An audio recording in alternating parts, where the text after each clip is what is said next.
some new patch content. Let's start with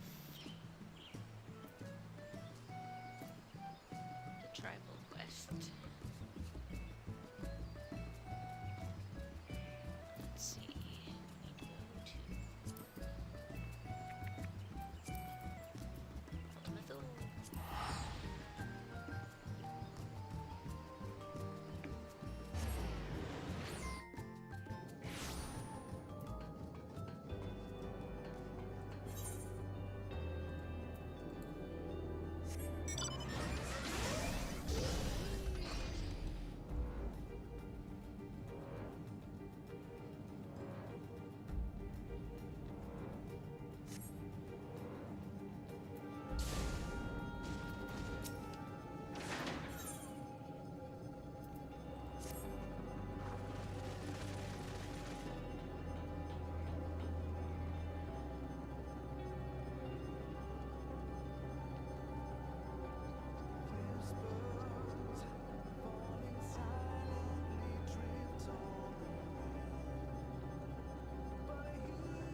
After the long content drought we had, it's actually very exciting.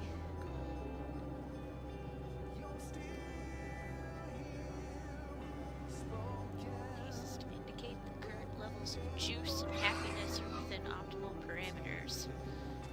The attempt to push either beyond capacity may prove disruptive to the present equilibrium.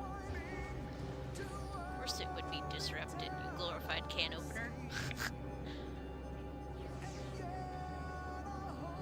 Threat to the status quo it may be, but innovation is the lifeblood of business.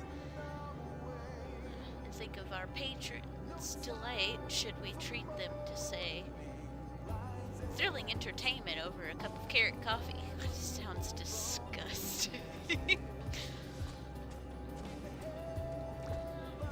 Whatever you do needs to be truly spectacular, though so good that even the Nibiran won't simply stare morosely. If only I had any ideas whatsoever. I can't vouch for quality. So you should be merciful to the website. There we go.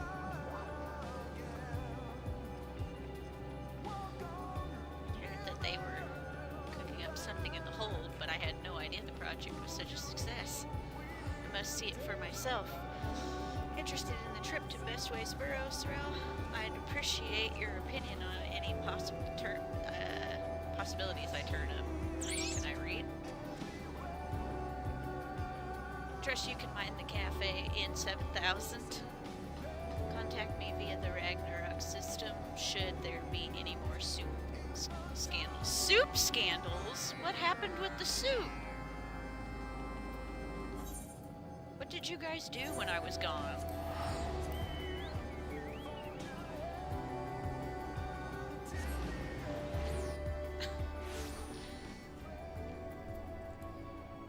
Let's see what mount relay gives me. Oh, good.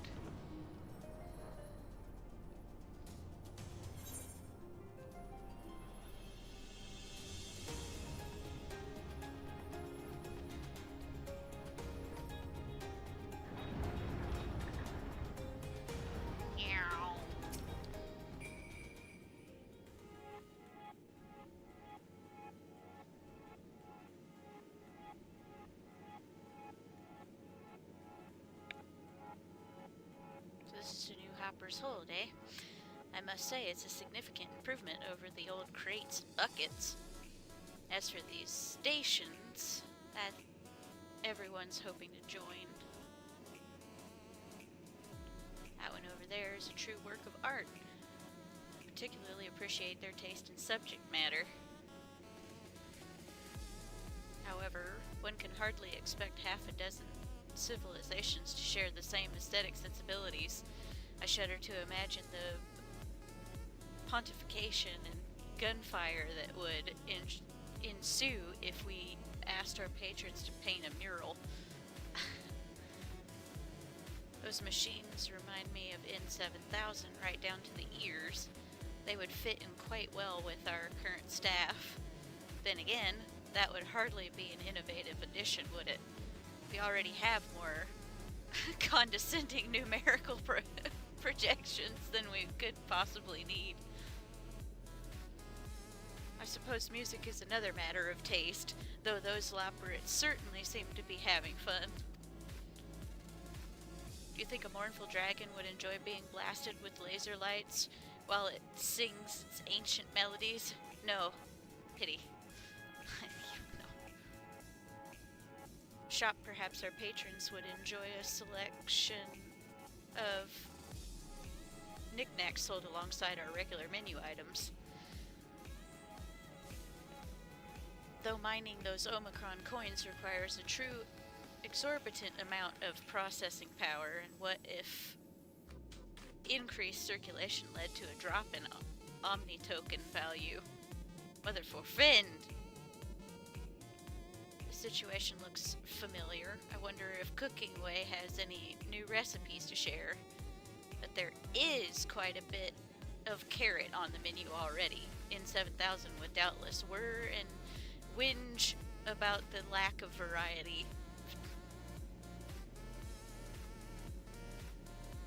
Is that a broadcasting station? Oh, I do so love a good transmitter. Wonder what sort of messages they're sending. Therapy last time I checked.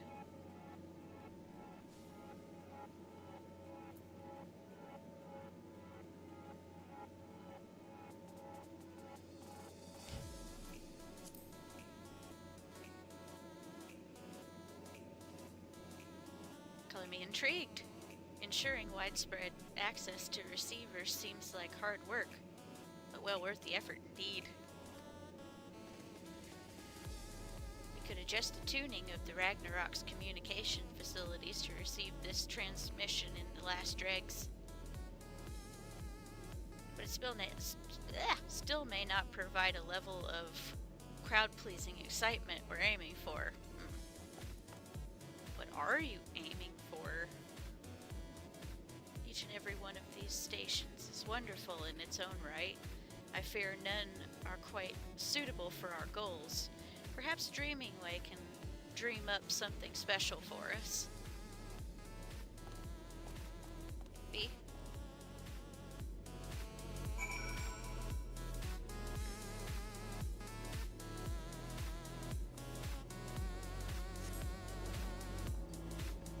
Paimon!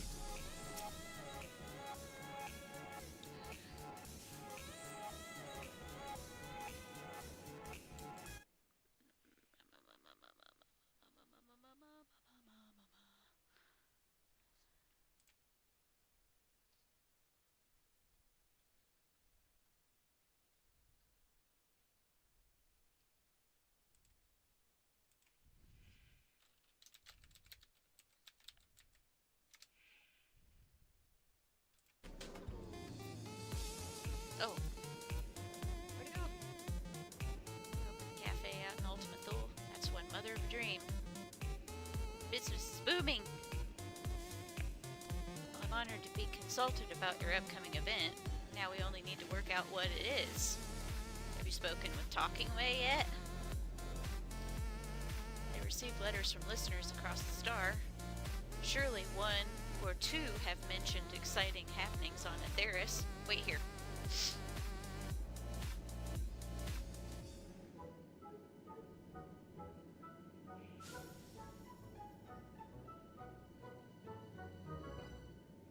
I present Talking Way.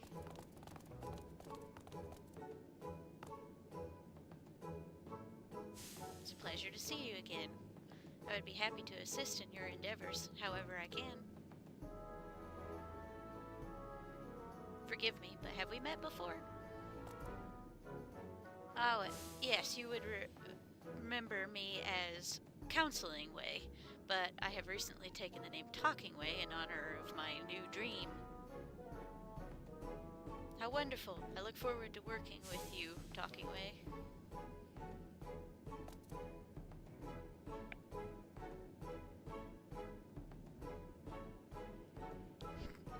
safe.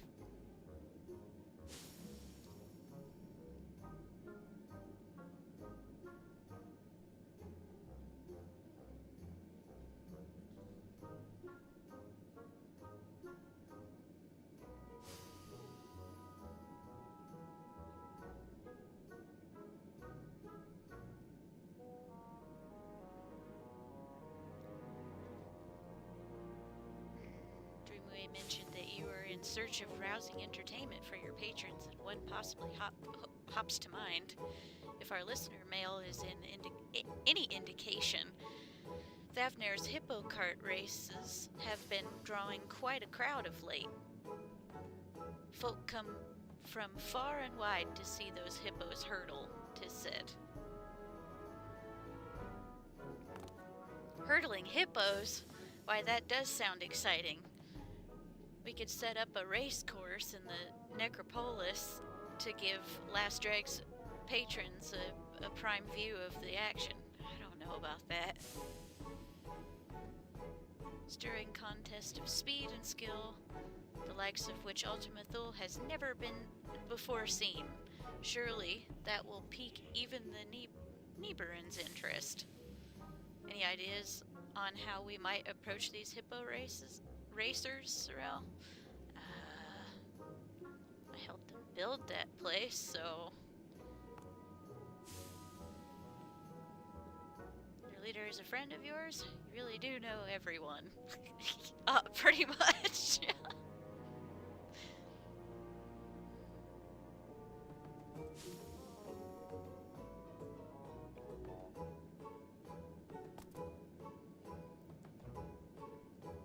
Hippo Hustle in Ultima Thule sounds like a sort of entertainment that should be available to all. Could our radio station provide a live broadcast of the event? Why not? But of course, with the Ragnarok as a relay, there's no signal we cannot boost. I should like nothing more than to share the joy of such an experience with our listeners across Atheris. And I certainly would be curious to attend myself. Then it's settled. We'll make a start on the preparations. I trust you can convince the hippos to traverse the Sea of Stars. To Thavner. You said we're looking for a woman named Trina, correct? Oh, I can hardly wait. In fact, I can't. See you there.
This little one with you. They've been there patting their ears for a while now, staring. Got a lot of staring going on. Radio? Yeah, I've heard of it. One of my crew loved a radio contraption all the way here from Old Charlian. That could be who sent you the letter about the Hannish Hippo Hustle, come to think of it. Races are the talk of the star. We'd love to bring that sort of excitement out to Ultima Thule, though it is a wee bit of a trek from here. Ultima who? Now them I ain't never heard of. They live across the sea somewhere, I take it. As buoyant as our hippos are, we can't send them out into the wide world on their own. You need Akala and me to race them safely, and I have too much work here at home to abandon my post. I can't thank you enough for taking an interest in our operation, though. Oh. It's truly a shame, but I would hate to make the hippo riders disappoint their own customers in the name of entertaining ours. What to do? Dreaming Way and Talking Way were excited for this plan too. Mustn't give up just yet. Calling a strategy meeting. To be held... Well, that post over there looks as good a place as any.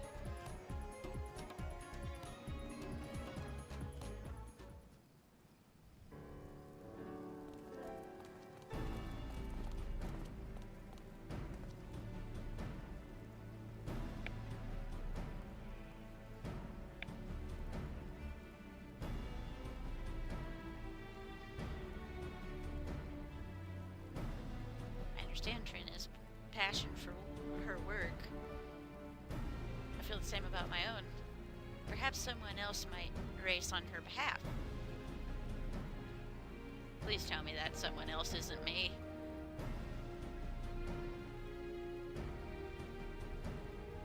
No. Trina race. Oh. Yakala. I heard your conversation. Akala, I want to race Trina, and I know Trina wants to race. Nakala, you're the one Trina mentioned, aren't you?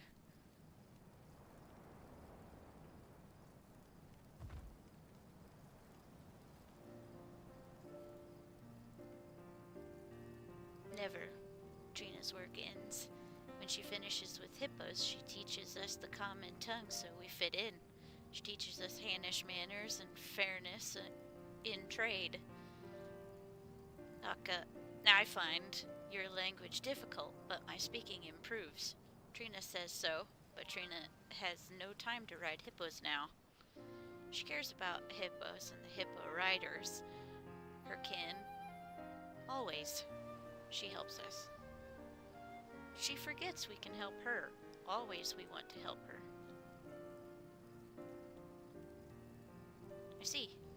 Trina is a great leader, but she takes every responsibility upon herself. No wonder she has no time left over to race hippos.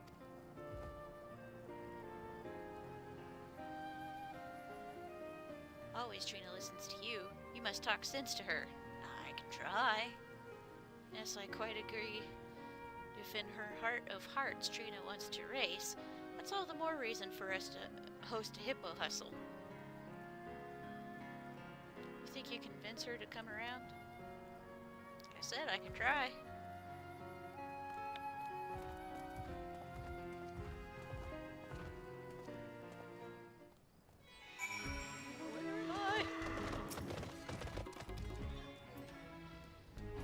Hold it right here. I know that look. But you'll find I ain't so easily persuaded. Like if it cannot be skipped, you may wish to cancel any pending duty finder registration. Uh-oh.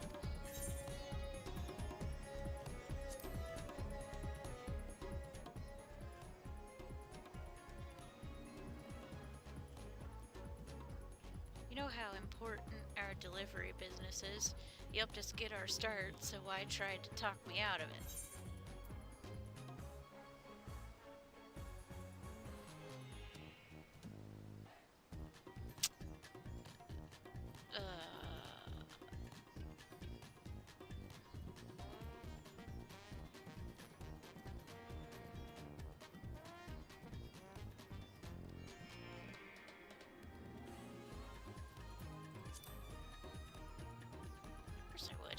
There's only so many times you can race the same course without it starting to feel like a chore.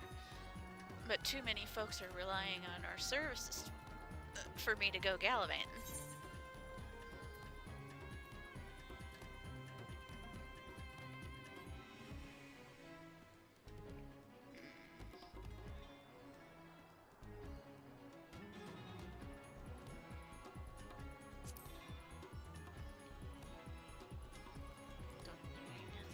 About, Miss Ray. sure, but the hippo riders come first. Business couldn't be better. I'd like to keep it that way.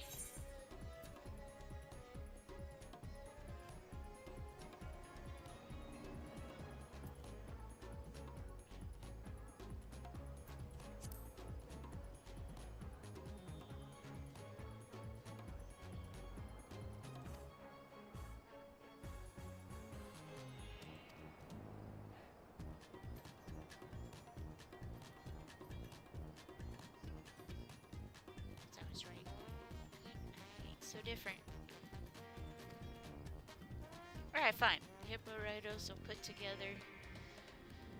pull together to keep things moving in Thavnir, and you'll have your race. Thank you!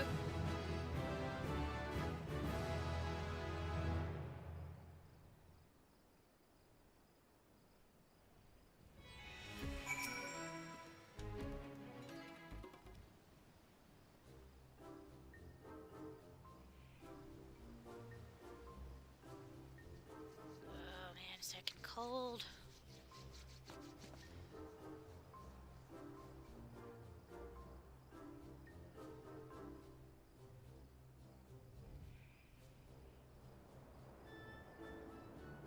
I even knew you would come through for us. Why, you had her convincing herself by the end. In 7000, is that you? Affirmative. Several shrill life forms have come bearing word of a hippo hustle to take place in the necropolis, as serving units have automatically initialized addressing protocols. This unit requests swift confirmation that these reports are accurate. They are accurate. Tell those units that I like their initiative. As for my fellow Loporate life forms, I recommend a tall glass of carrot juice for each. They're sure to place additional orders. Acknowledge. Interference. Testing. Please respond. Prioritizing request for managerial assistance on the customer service front. Ending transmission. Don't you terminate this transmission on me. Rude.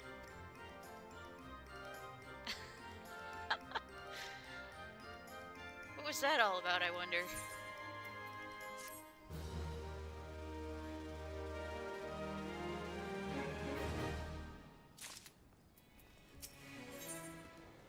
Ooh, a present.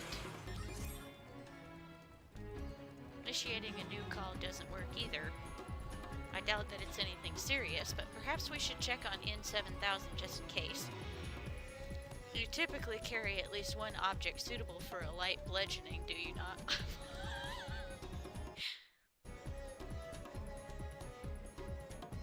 Work out the finer details of Trina and see the hippo riders safely to Ultimate Thule.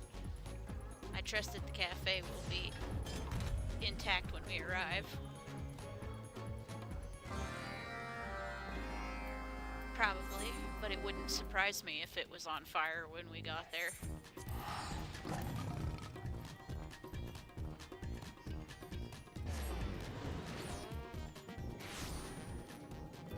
With how often things are on fire when we appear.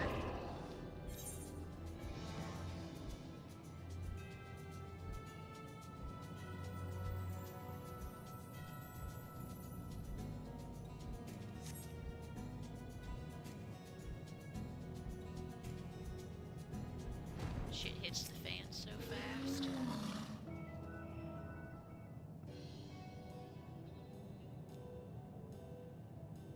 Your return is most welcome. However, one managerial lifeform remains conspicuously absent.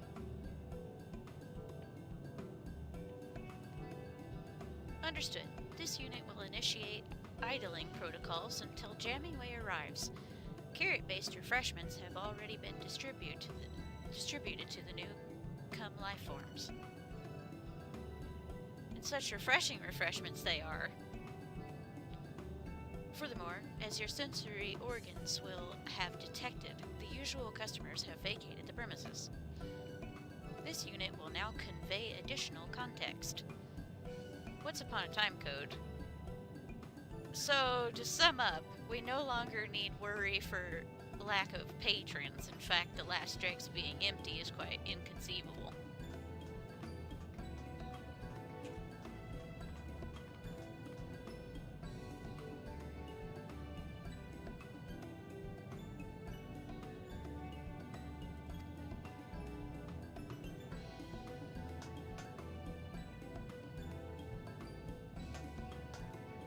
Oh wait, where are our customers?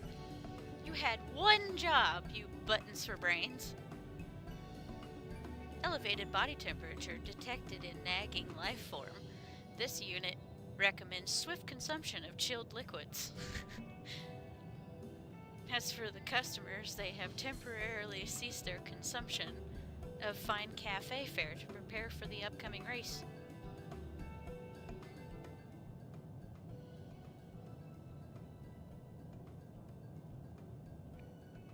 The Corellians procured a transport vessel with the assistance of Stigma 4. Presently, the global citizens and freedom fighters are conducting a joint test drive. Meanwhile, the Gabulovs expressed a long-standing desire to float about within the Mu Missive, which were eagerly volunteered by their Aya caretakers to serve as steeds. This unit's ethical algorithms are still processing. The dragons, too, intend to participate. Soaring through Elysian's mountains has revived their passion for flight, and they have expressed a desire to see more of Ultima Thule from above. Oh, wonderful. Curing the depression. That's exactly what we need. Unexpected, but I'll take it. So long as our patrons reach happiness, the means by which they travel matters not. This unit agrees, and hopes that all patrons will be replete with joy upon their inevitable defeat by the superior Omicron vehicle. Artillery may be involved. Oh my god, no!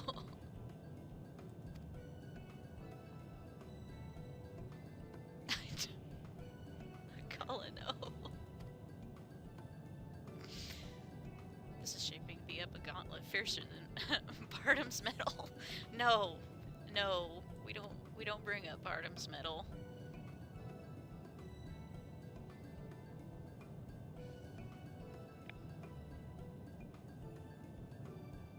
This unit also invited the Nibiran to share the singular experience of losing to the Omicrons, but their registration remains pending. Nevertheless, they have conceded to observe the other civilization preparations. Oh, I thought you guys quit with the whole destroying and taking over the universe thing. We'll have to hope that the overall excitement sweeps them up eventually. For now, we have our own preparations to attend to. On that note, this unit recalls that the inventing life form wished to speak with Sorel regarding said preparations. Reports of critical levels of static electricity indicate that likely presence is of this ally at base Omicron. Okay. Now that this unit must return to supervising Stigma 4's production of racetrack features, engaging enthusiasm protocols. Enthusiasm.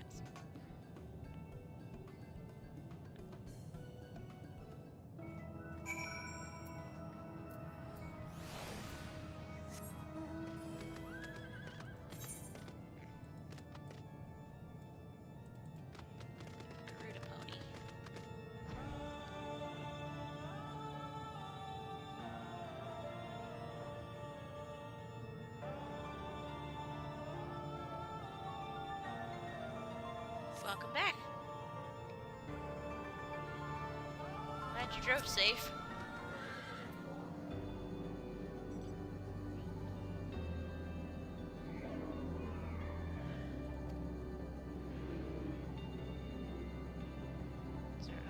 friend doubtless relays to you, this race is no longer a mere spectator sport. The people of Ultimate Thule will be bringing the best their civilizations have to offer, and they mean to win. Oh, this is gonna be wild. Should the Arcasadora then be left to defend Atheris' honor all on their own? Nay, says I. Mother put her faith in the myriad peoples of the star for a reason. Fortunately, we brought a number of moonhoppers to help prepare for the hustle. With a little help from good old Inventing Way, there's no reason that one can't haul you to victory. Oh no, I knew they were gonna make me a race.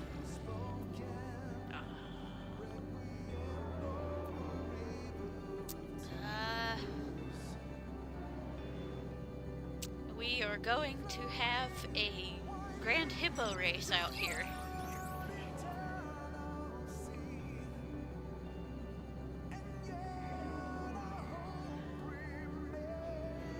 I guess.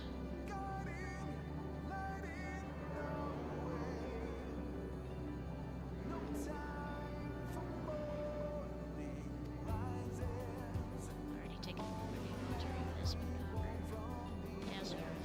with the higher hop step. Press the big boost button to outstrip them. Ease. Actually, why not do both? Do not mind your power reserves, though.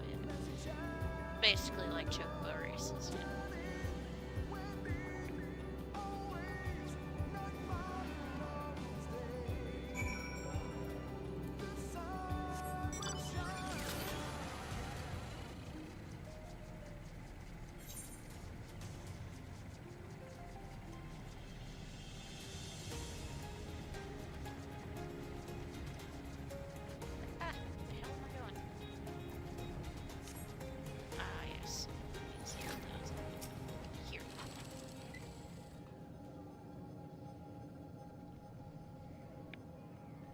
Race preparations continue in accordance with projections. Did the inventing life form raise any matters of note?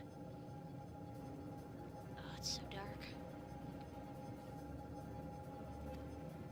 I had a feeling they'd make me do these races again.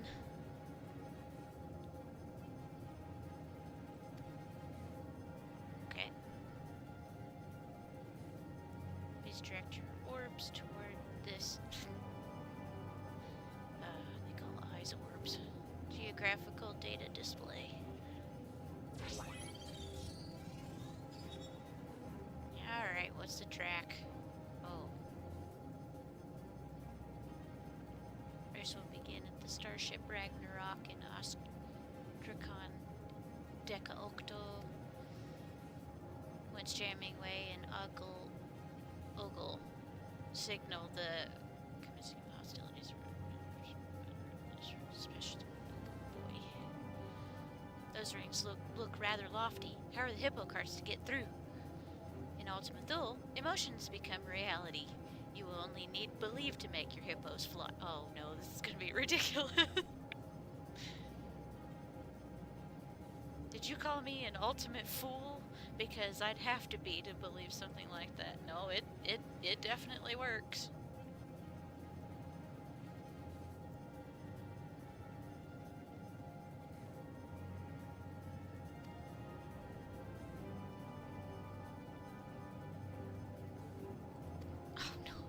Mario Kart.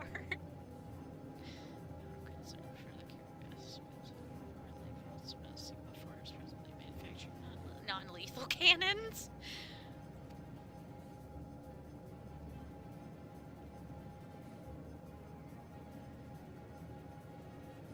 Those who remain unblasted should continue.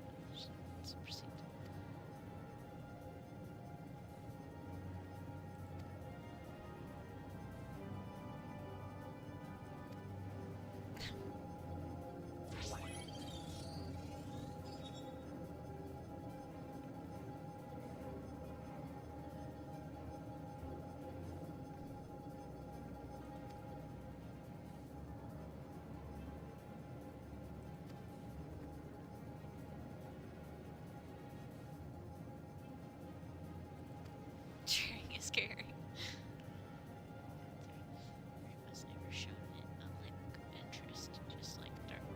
throwing things.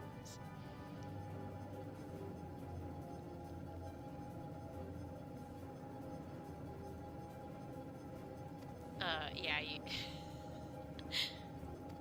might want to make sure that the Omicrons aren't going to blow us all to smithereens.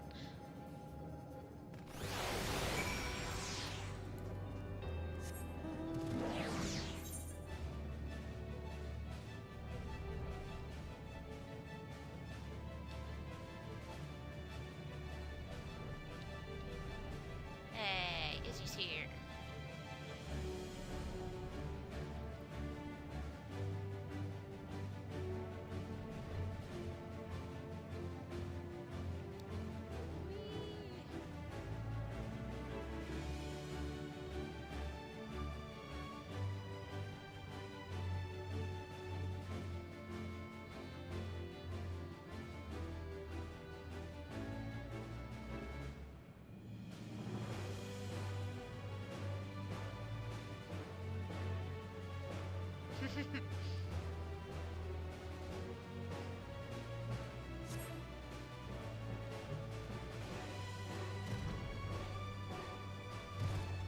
Yep, it's a real party now. Uh-oh. Okay, let's see. In this crowd, where is the shiny thingamajig that I need to click on? Aha! There you are.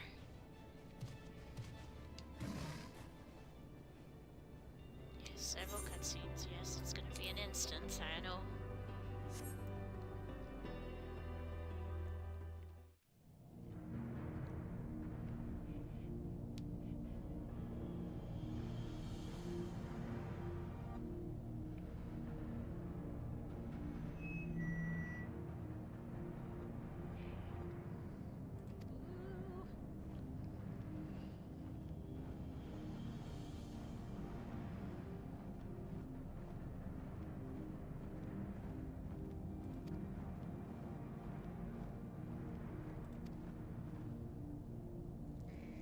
This contest for the ages will see competitors race across a land as barren as it is beautiful, vying to be the first across the finish line. Whee! I'm gonna get blasted, I know it.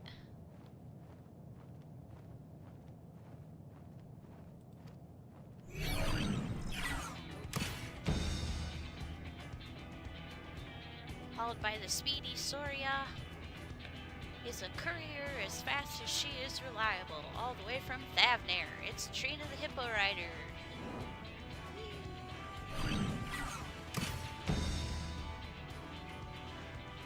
Next is a Gajasura, as fearsome on the track as he is fearless on the battlefield, honed in the fires of the Hanish Hippo hustle. I Akala.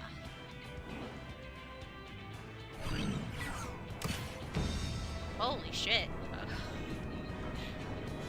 Let's hope that Peacekeeper's less peaceful functions are disabled. Yeah.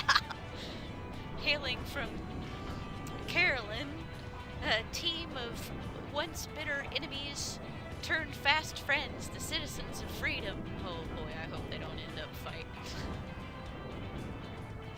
Yes, hippos! Next entrant may look more frolicsome than furious, but pass them at your peril. Supported by the ever so darling Miss. It's the electrifying group of X or 10. Well, Lambda. This mean, clean speeding machine is ready to put the Alpha back in Alphatron civilization. Say hello to the lethal Lambda unit V1C700 or O RY.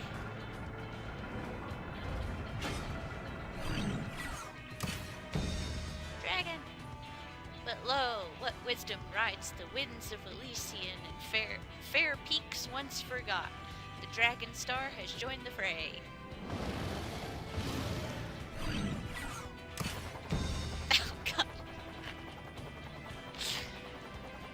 last but not least, a sword in the darkness, a beacon of hope, the champion of Eorzea. Friends across the universe, we present the one and only Hurrier of Light.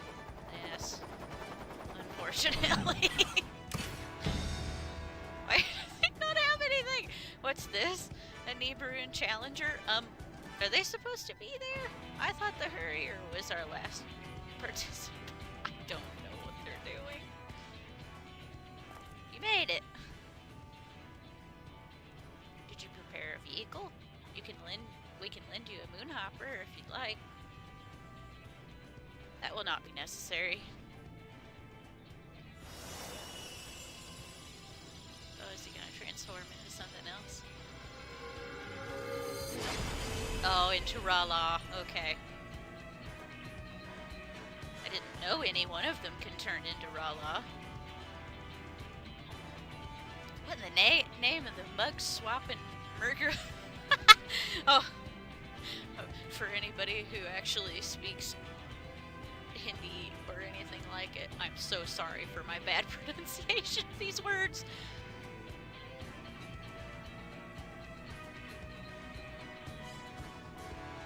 Soria's a good girl, but she ain't no divinity. How's a normal hippo meant to compete with that? Like I said, you and your hippo need only let your competitive spirits burn bright. Where there's a will, there's a way, quite literally. Tra-la-la.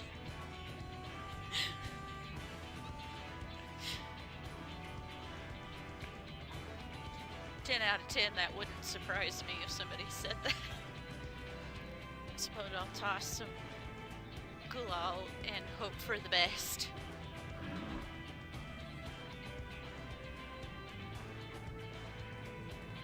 Racers, are you ready?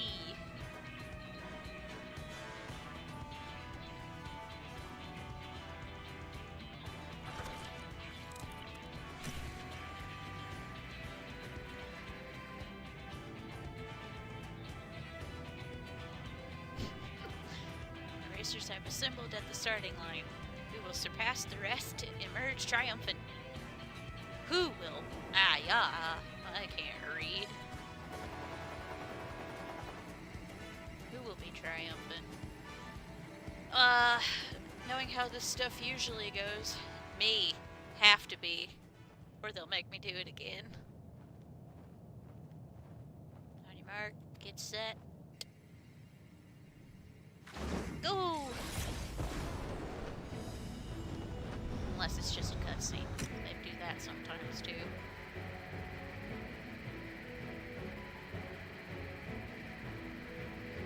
Okay.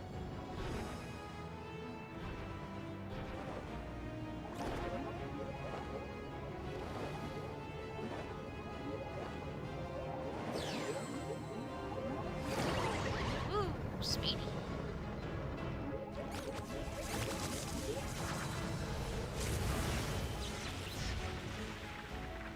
Yeet. Sweet mother, a juicy jolt from the Miwa sent the labor. I cannot read that fast. That's where I saw they are now. It's a field of artillery. Okay. I can't read that fast.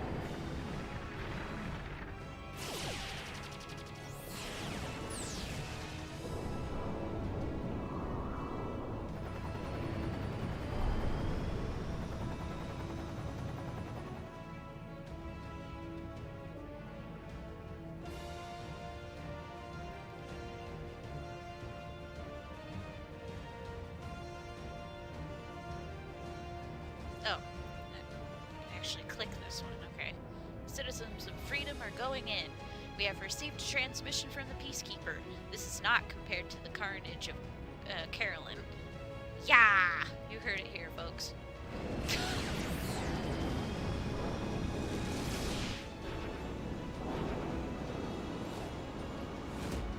Don't, oh. And down you go.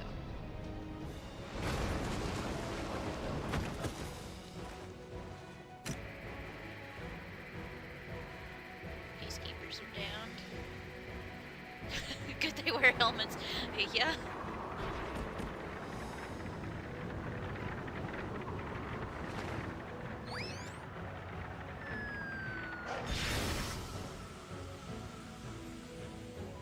This Mario Kart.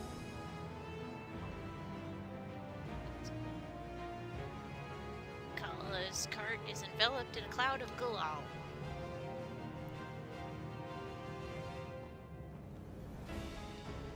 Reverse mode.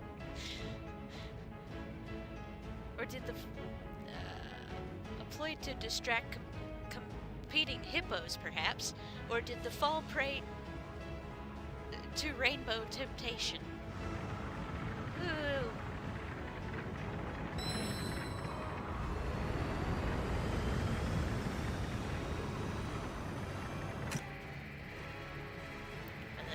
Has only made Trina's hippo rider cart fly even faster.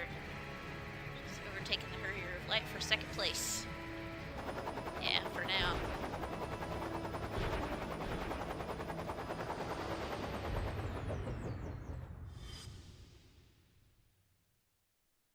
Oh, yep, they're gonna. Okay. Take Rala. I've already taken the liberty of altering this moonhopper. Dazzle your competition with the hyper hop step or press the big boost button to outstrip them with these. Actually, why not do both? Mind power reserves though, even with the yeah. Okay.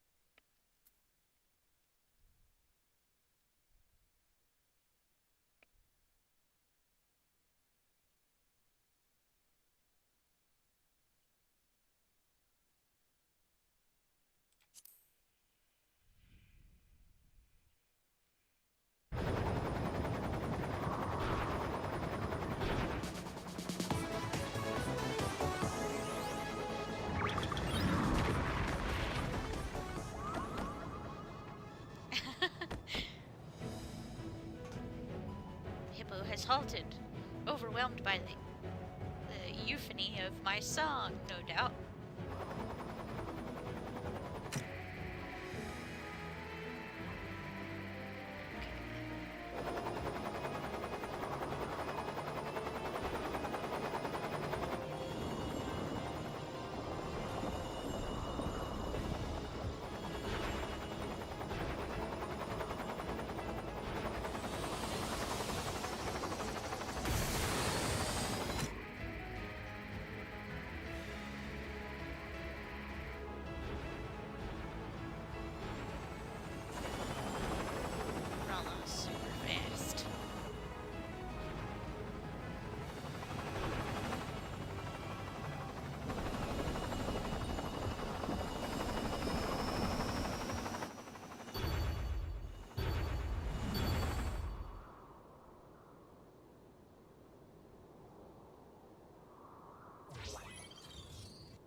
We have word from N7000 at the finish line. The winner of the Hyper Hustle is...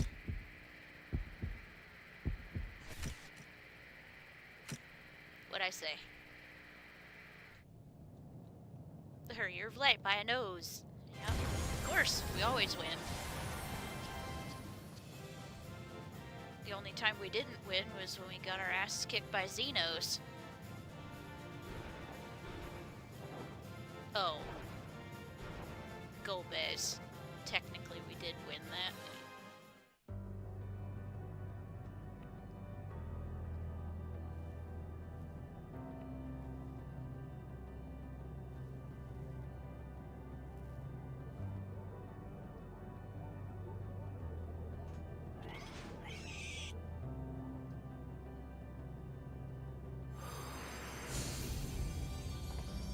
Turn back.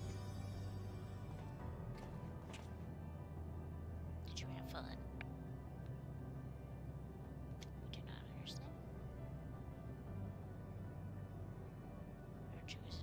was suitable, our performance flawless, yet victory was not ours to claim.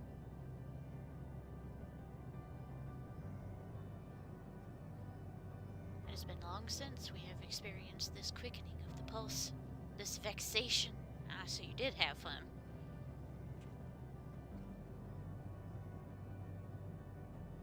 That's racing for you. Just when you think you've got it, some grinning idiot comes shooting past to take the gold. Then sometimes you get to be that grinning idiot. That's the thrill of it. You never know if it'll go your way. You just race with all you've got.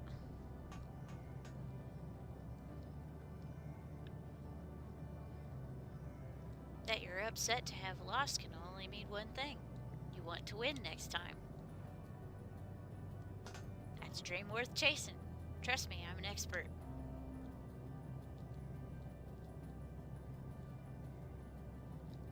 We do feel a yearning to race once more, a desire to triumph.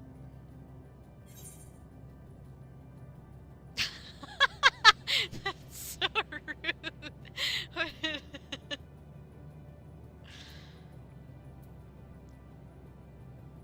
Looks like my hopper's gonna need more battery.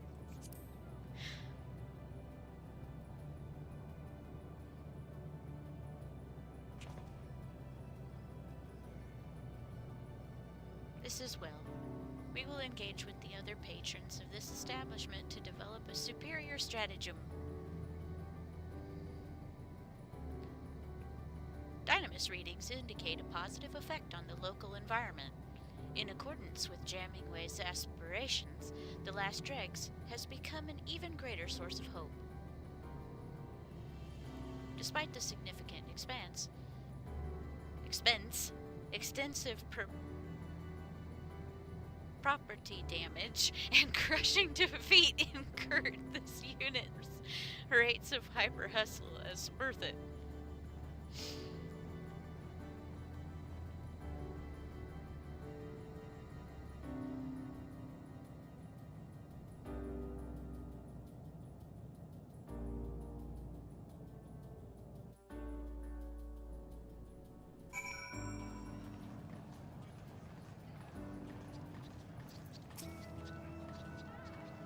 Think that you did all of that on elaborate built craft. I'm delighted that we could play some small part in your triumph. And I'm even more delighted that the Nibiran have finally found something to work toward. Still, I'll be glad to resume our usual service. Maybe make myself a nice carrot coffee while I'm behind the counter. Ugh.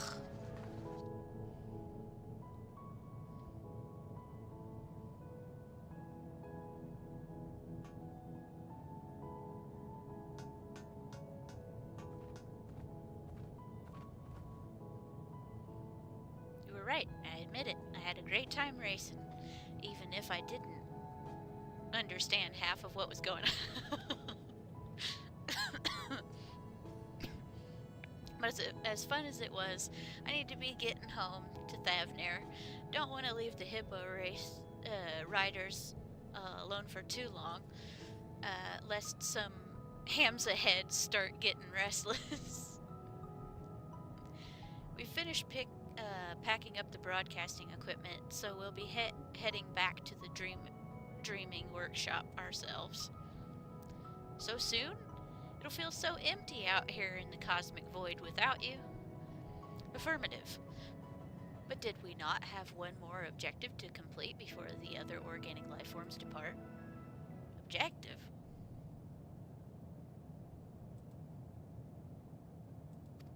Oh, I nearly forgot. Talking way. Inventing way.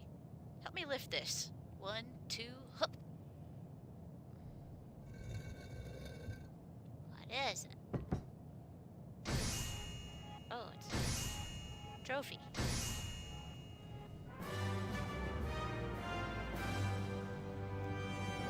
It sounds really heavy.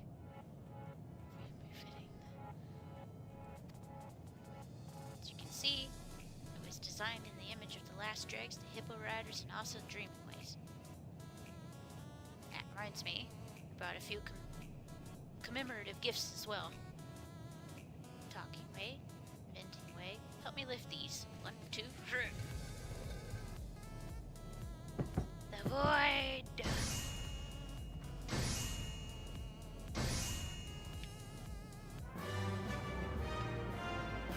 Out in the middle of space. The end of the universe. One for the last dregs, one for Svarna. You have an eatery there too, I hear. Oh, radios. That's nice. And I hope you'll let us keep your company at meal times. Whether it's weather advisories, hoppin' music, or simply a friendly voice you need. Hope FM is here for you. What a nice ad. So this is a radio contraption too. Has bigger ears than the other one I saw, but I'll be sure to listen with the crew. I was just thinking we should get one of these. Our patrons are going to love it. Projections anticipate increased customer satisfaction in the ambience category. Thank you, Sorrel. We wouldn't be here if you hadn't brought us together.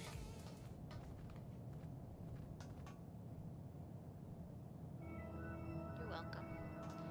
I think I speak for everyone when I say that this day will shine like a newborn star in our memories.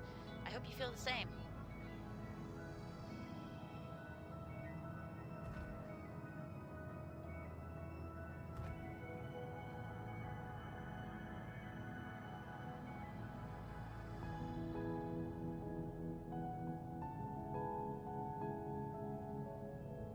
Just don't let it eclipse the possibility of more unforgettable days to come, after all. Look across the sea, up at the moon, past the distant stars, and you'll find us waiting for you.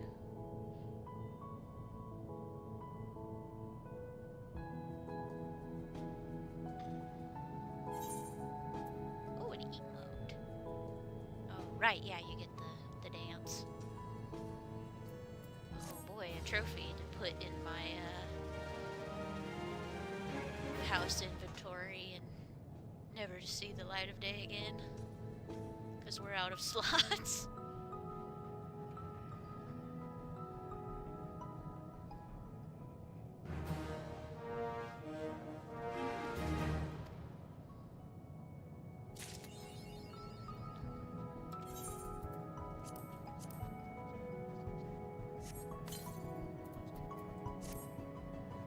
Alright, let's see.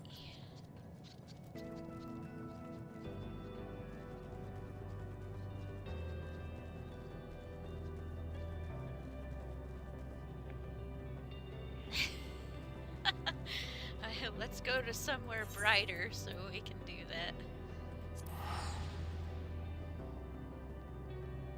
It's too dark out here.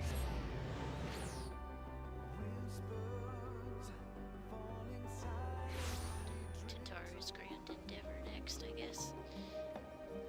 I don't know, Izzy, what do you think? Should we do Tataru's Grand Endeavor next, or should we do Hildebrand?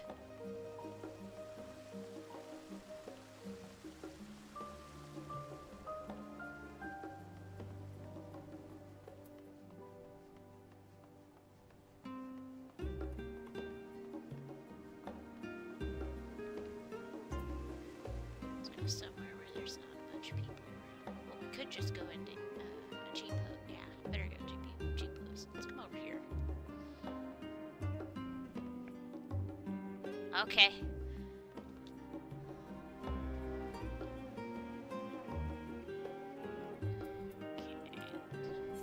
Cheapos. Zoom in. Not that far.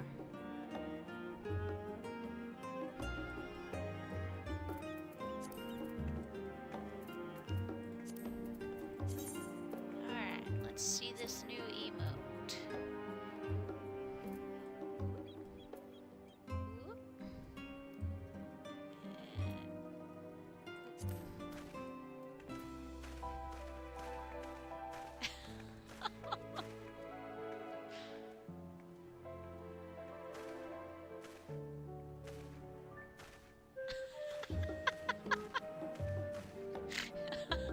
my god.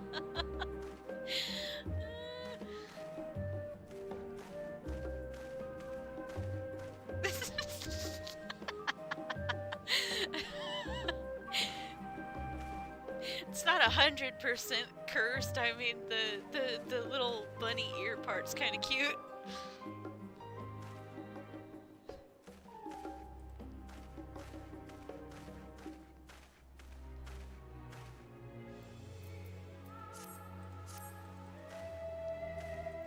Probably be adorable on a Lalafell.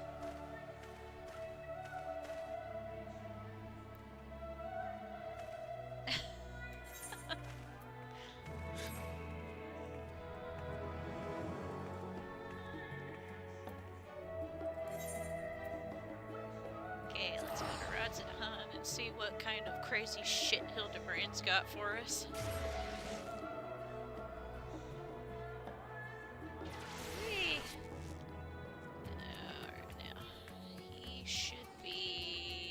Over there.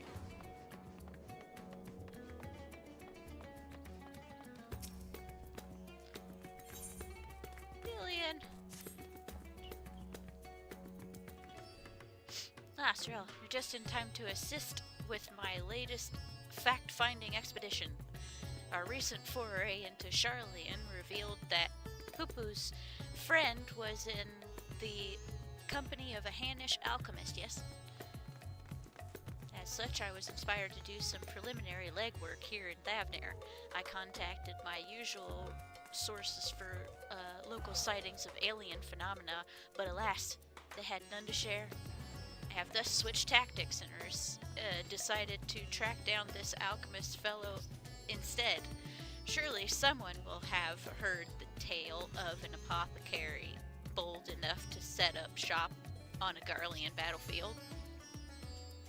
The inspector and the others have been pursuing a similar line of inquiry, yet have found no leads here in the city or at the Great Work.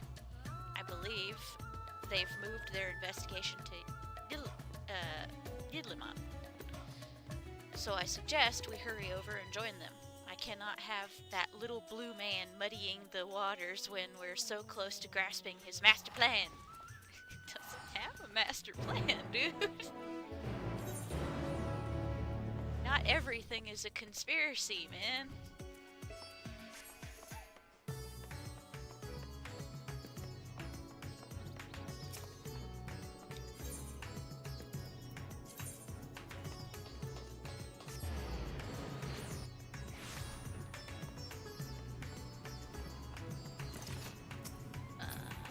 Oh crap, that's not right. What are you doing, bub? Oh, we're not ready for that yet.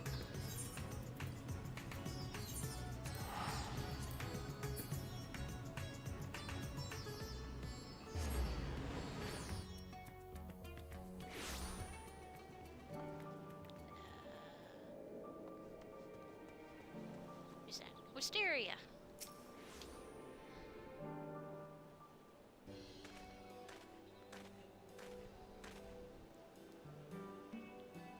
I see the two of you are eager as ever to obtain my inspectional genius at work. Observe. What the did I read that as? Ah, the long-term fans are often the most ardent. Hildebrand. As a matter of fact, we were just about to continue our investigation into the alchemist we know to have been traveling with Master Pupu's comrade.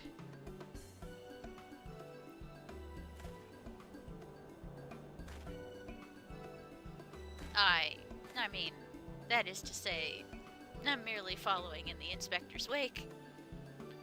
You needn't be so modest, my dear Inspector Brandyhild. It is wrong to me to comport myself as an equal to you all in any respect, for I am but a copy, and a flawed one at that. Stuff the nonsense. Clone or not, self-deprecation is unbecoming in a Manderville man. Exactly. The things you can do are amazing. Oh, I don't know about that. 'Twas you who saved Cyril from certain doom, was it not? While not quite as eloquentious as mine, your rapid reasoning is nevertheless quite effective. 'Tis kind of you to accept me, rough edges and all. I only hope my meager contributions are of some small assistance.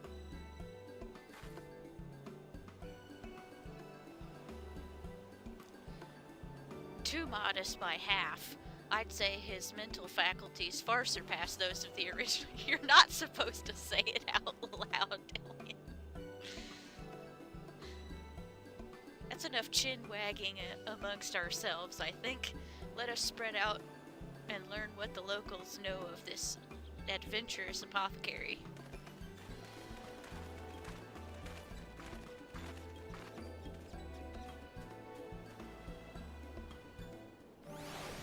Whee! Oh boy. Okay. Put this one behind me first. What are you doing, Boba? Do you want down, puppy?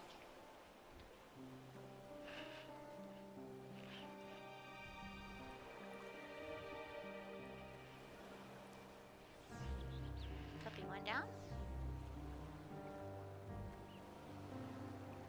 Puppy, one down. I give you a kiss. Here you go. There.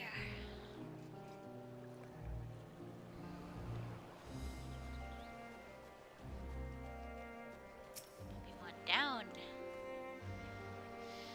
So I know the one whom you speak. A fellow fisherman told me of a friend of his, an apothecary, who set off to war-torn Garlemald to sell his medicines. A reckless fool, if you ask me. I've no interest in the affairs of such men, but you do, I take it. If so, I suggest you head to Usaquaik and hear the tale for yourself. Look for a red-haired lad there gathering shellfish. Okay. Shellfish. Okay, let's see what these other ones have to say.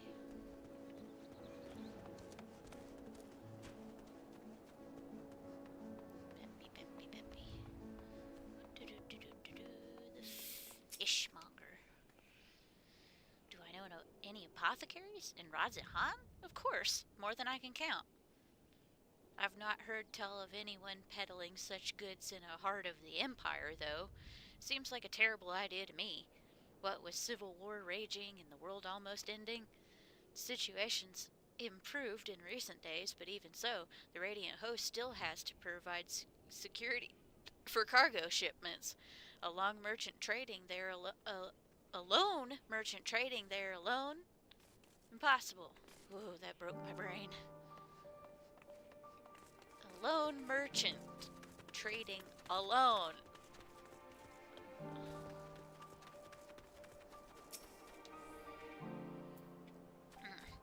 I know of many merchants who travel abroad to ply their wares, but none who have business in Garlemald. You'd have to be mad. We're desperate indeed to consider setting up shop in the troubled land. I mean, word is we've signed some kind of trade agreement with the Garleans, but it's still not the kind of place where one simply wanders in and opens a street stall. So you mean to say one does not simply walk into Mordor?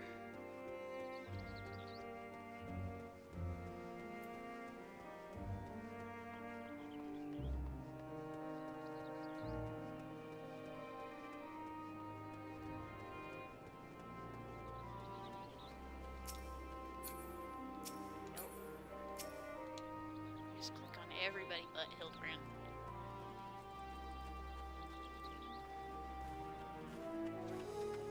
Uh-oh. The lag? Oh, a good friend of the alchemist in question, you say?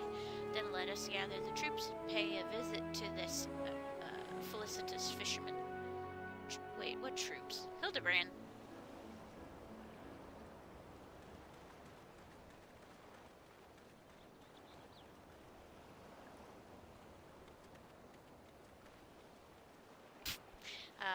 see the stalker Lalafell is still following Nashu. Story of my apothecary friend? Oh, you must mean oh boy. Baharasaf. Baharasaf? Well, I was near enough to calling it a day anyway, so here's what I can tell you. Baharasaf comes from a very poor family, and growing up never had much in the way of money or possessions. I suppose those experiences are what led to his lifelong obsession with gaining wealth. After trying his hand at a succession of trades, he decided alchemy would earn him the most gil, but his stock never sold as well as he hoped. So when he heard about the internal strife in Garlemald, he saw it as a golden opportunity. Surely the middle of a war was the best place to sell medicine. Not for your health, anyways. I do my best.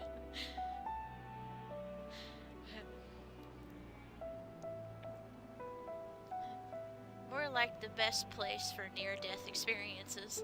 He soon gave up on a Garlemald venture, but while one would have expected him to return lamenting his ill fortune, Baharasaf was practically euphoric when I saw him again. A God's given blessing he'd found in the star fields had given him much cause to celebrate. He said he'd learned how to create gold. I must admit, I laughed at first, but then he showed me a gleaming mountain of the stuff, enough to proclaim himself a merchant prince. He even changed his name to Von Hoodie. Von Hoodie? I think. I'm bad. I don't speak Hindi at all. A word which brings to mind the bounty of the divine. A name I have heard. He's the rising star in the markets, is he not? The one snapping up commercial ventures left and right? Oh yeah, that jerk. Yes. Van Hoodie has certainly made his ambitions known where in Thavnir, especially when he attempted to purchase the entire port of Idlamond. The dockmasters declined to sell, of course, but when it comes to buying historic landmarks, a bottomless purse can open surprising doors. Last I heard, he'd convinced the Gilded Aria into a private abode, and he's been filling it with every rare treasure his gold can secure. He pays out particularly large sums of artworks depicting the goddess Asura. I remember him being a fervent worshipper of hers, even as a child. I've encountered much Manusia and Murga lore in Radzit Han, yet I recall no mention of this Asura. Well, that's hardly surprising. As a deity of war, she is not well loved by the common folk. Baharasaf is different, though. He sees life as a constant battle to amass wealth, and it is to Asura whom he prays for victory. That's one way to look at it. And damn me if she didn't listen. This once poor boy became merchant royalty, a man far too rich and important now to afford more than a fleeting moment for simple fishermen, even those who were once dear friends. Wow, what a jerk. If you'll excuse me, I really must leave it at that. These clams won't sell themselves, you know.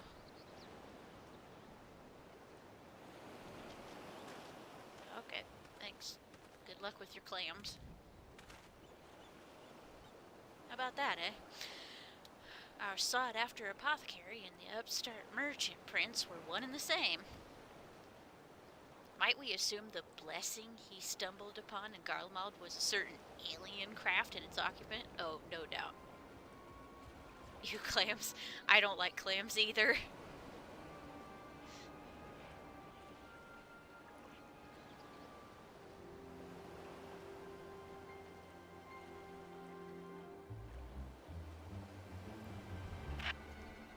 time I see clam chowder in the cabinet, I'm just like, ugh. Sorry to intrude, but aren't you the hero who helped us?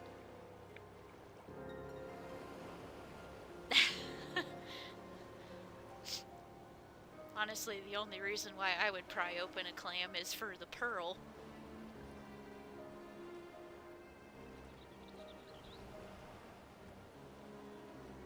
Aren't you the hero who helped us when folk were turning into beasts? Oh yeah. While some nasty-looking creature just showed up outside town, one of our guards went to confront it, but I don't like her odds against that thing. Sounds like the case for Inspector Hildebrand. Why? So that you can get your ass freaking pounded into the ground like you usually do with your feet sticking up? Come, friends, let us investigate forthwith.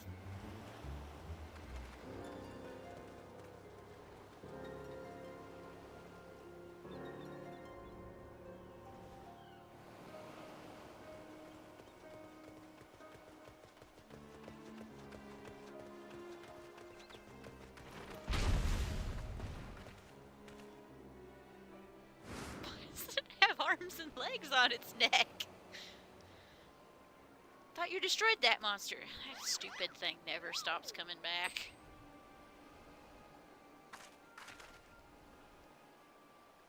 I have the situation under control, citizens. This individual bears a strong resemblance to a known fugitive, so I thought it prudent to investigate. Regrettably, he has proven less than forthcoming with answers. How many times must we teach you the same lessons? Shiny Skull Man. Oh god, the memes are starting. Lesson. What are you on about?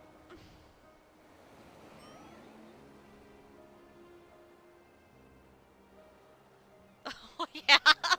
How many times do we have to teach you this lesson, old man? Cease this babbling and get out of my way. Lord Von Hoody's orders are to cause trouble at the port, and I'm running behind schedule. Van Hoody? The merchant who tried to buy Yidlamad? So he put you up to this? Curses. How did you manage to deduce our dastardly plan? Oh my god, Luke, you're such an idiot. You blurted it out! Exactly. Silence. No one who learns... Oh, silence! No one who learns of our scheme can be suffered to live. Prepare to be squashed, meddlesome worms. Oh god, burn!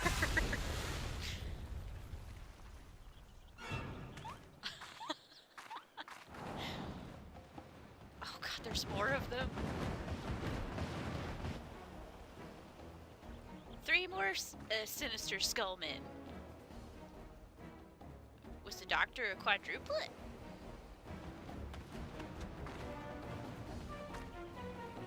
It's Julian.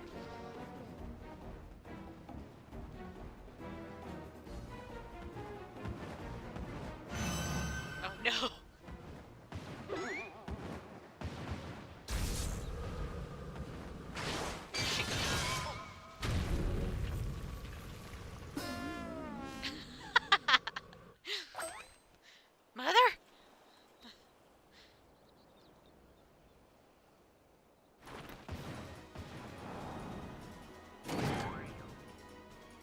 Vexatious vermin. This will soften you up. Oh gosh, not a bomb.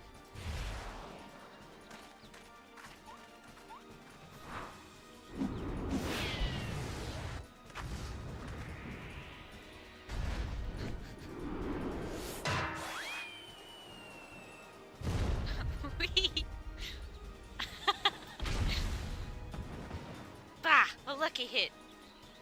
What's the matter, Bubba? You want back up here?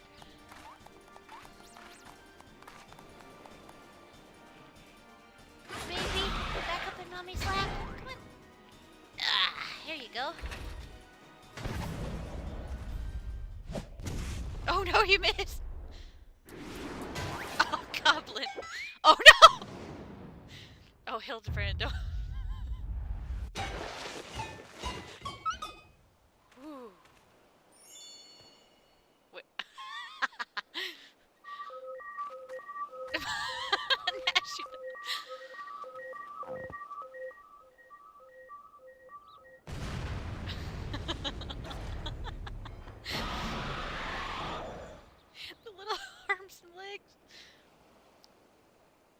Sales pitch. I get it this time.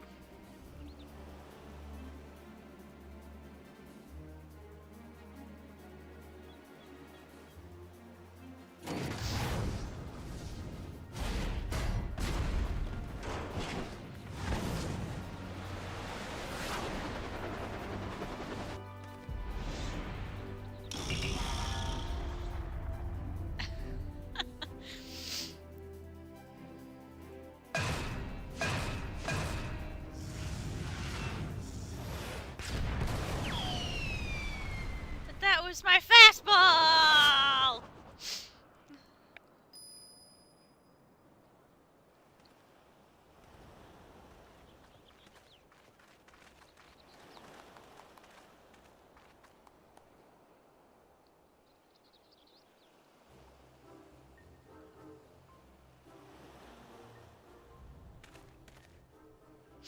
I've come to expect Father's sudden appearance, but what brings you here, Mother? A proposition from that merchant Van Hoody, as a matter of fact. I'm accompanying your dad as a manager for Mandeville, and we were just on our way to the bloke's mansion. I've already refused Master Van Hoody's once before when he tried to buy out our commercial empire. This time, however, the deal concerns offloading a quantity of gold at wholesale prices. 'Tis quite an attractive offer considering fine jewelry is our stock in trade, and we thought to at least listen to his proposal. But if he would purposely command his lackeys to disturb the peace of a public port, we can't do business with a thug like that. Absolutely not. Where did all those lackeys come from in the first place? Is there a hulking, weaponized brute manufacturer around here somewhere? Probably cloned.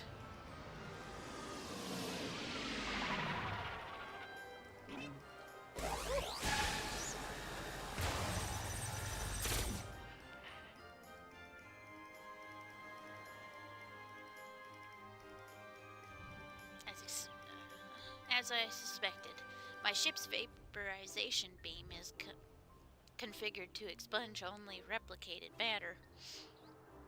So you can copy inorganic materials as well? How interesting. Once the matter duplication facility has analyzed an object's molecular structure, it can generate any number of copies. Now, that's not a good thing. Yet it cannot create matter from nothing. A requisite supply of aether must be on hand to facilitate the process.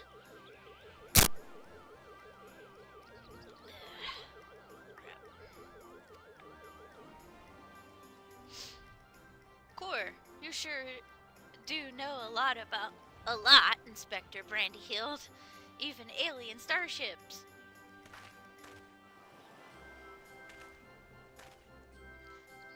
Tis no great achievement. As I've mentioned, the gaps in my knowledge were patched with data from the starship's own archives, which included the vessel's full schematics and functions. Assuming I understand this correctly, is it possible Van Hoody is using the repaired alien craft to replicate piles and piles of gold? Yep, seems that way. We share the same suspicion, Master Delian.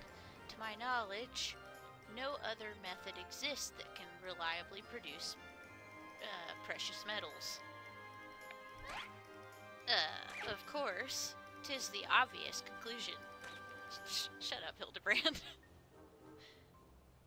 That being the case, one might further assume that Van Hoody is either threatening or deceiving Master Poo-Poo's comrade in order to gain access to the vessel's superior technology. Infinite money glitch.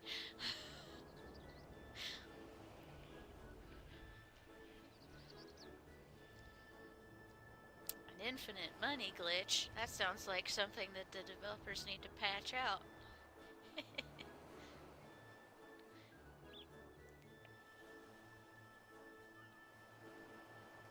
Our course of action is clear. We march right up to this gold spawner's front door and demand the release of his extraterrestrial hostage. Why not, I guess.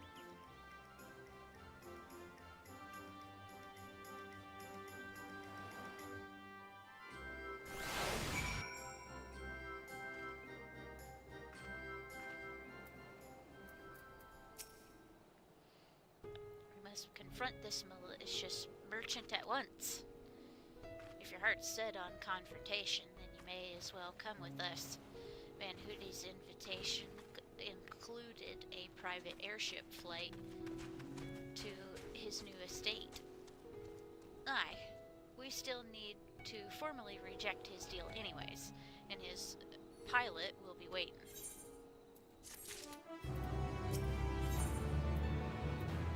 Bird is ready to lead you to Van Hoody's waiting pilot.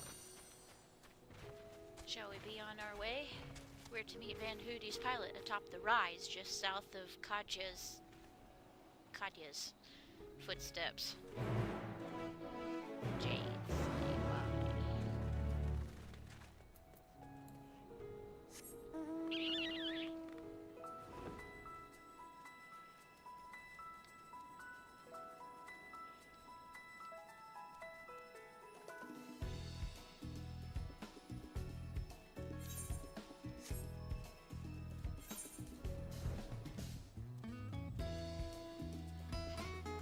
yeah, work has a tendency to do that.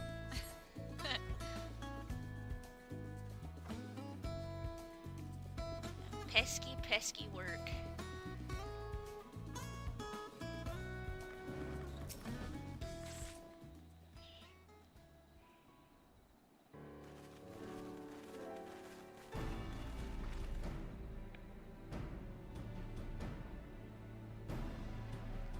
Lord Godbert, Lady Julian.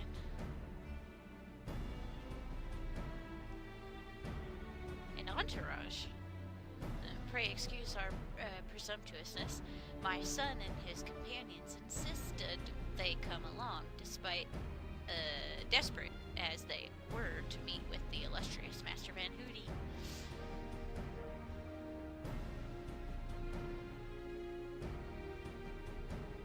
I see. One moment, if you please.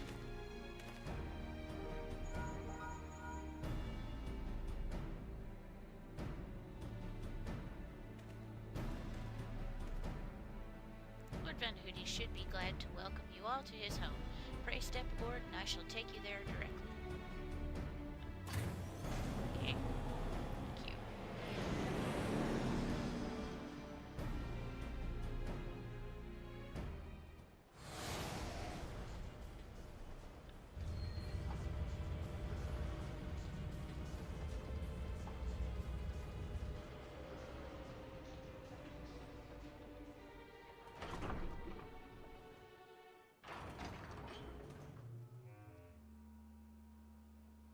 Welcome, honored guests, to my humble abode.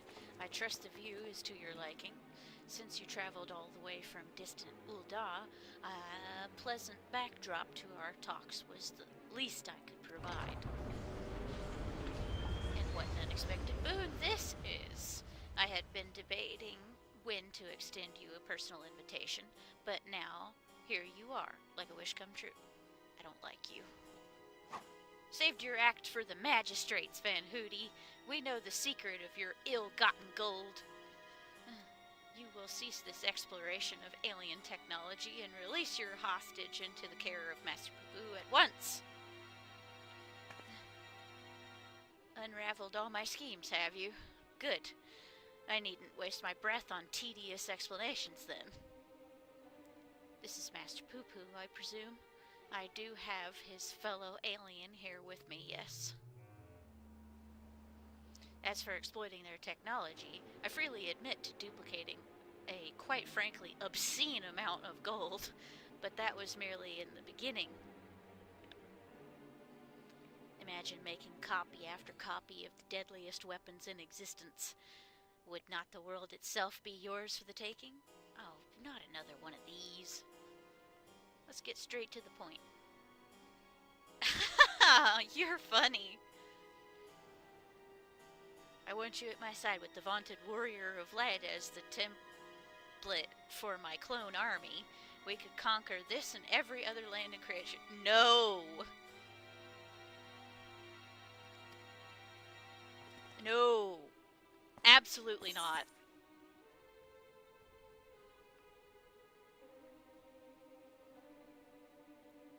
I refuse, categorically and emphatically. Yeah. No way. Wouldn't conquer the world and the universe, it'd destroy it. You realize how overpowered our characters are? An army of woe. Yeah, an army of woe would be the end of the world. No joke. Pity. Yet I anticipated you would prove an impediment to my ascension. Yes, it seems the time has come to test Luge's ritual of manifestation. Summoning. It's not the first time anybody's summoned a primal, you dipwad. All was prepared long in advance for your coming. This tower holds not only mundane treasures, but also caches of crystals. Oh, freaking primals. As for the requisite congregation of worshippers, well, I had but to clone myself after all. Who's more devoted to my cause and my goddess than me?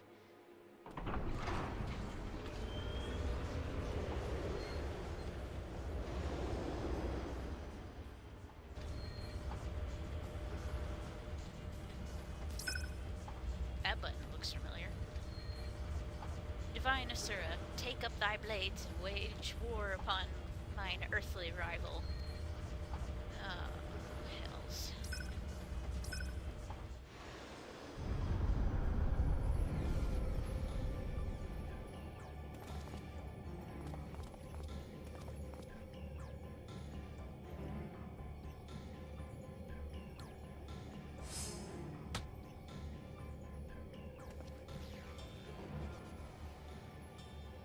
Nay, Hildebrand, against a primal, we may be more hindrance than help. We dare not remain within its sphere of influence. Yeah, I really would rather if Mandervilles don't get tempered, thanks.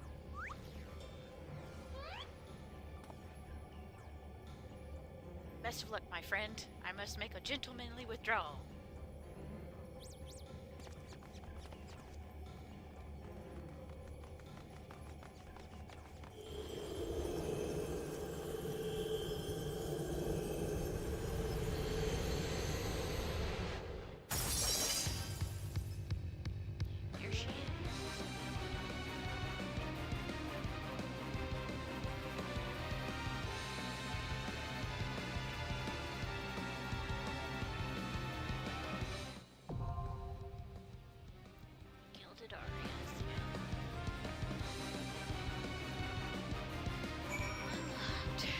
Okay, we are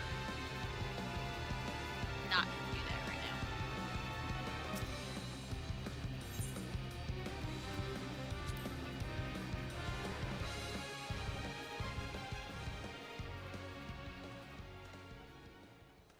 Oh, actually, now that you mention that, I wonder what Asura's theme is going to be.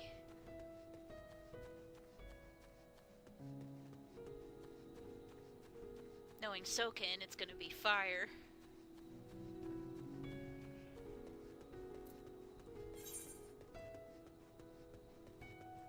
The man can't compose a bad song.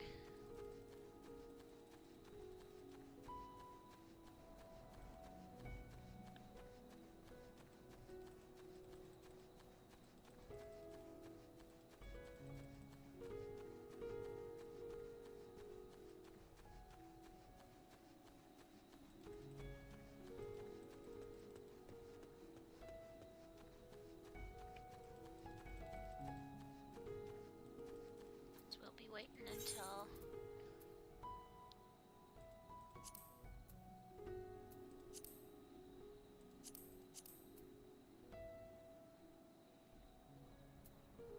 gets home to do the trial.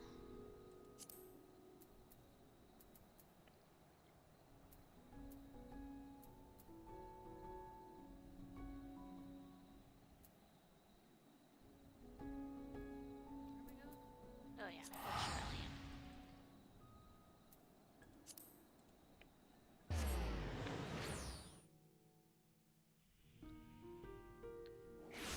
Yeah, when she gets home, then we'll do the trial. I don't know, I don't know if I'll be streaming, like any in-game trials, because I know that the lag is kinda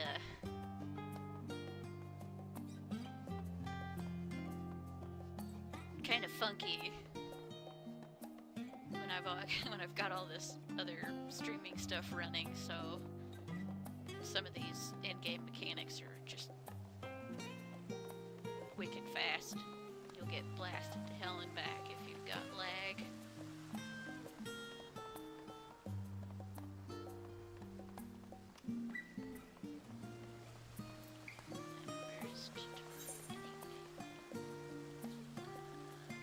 Treasure bonds. She's over here.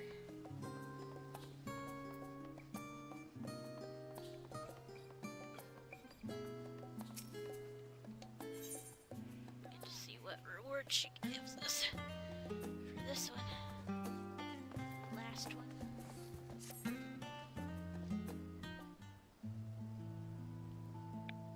It's Ralph. I have wonderful news.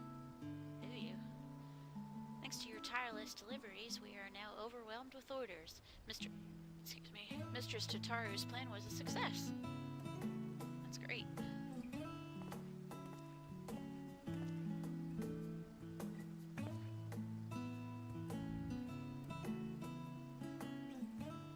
Okay, Izzy, you have a good day at work.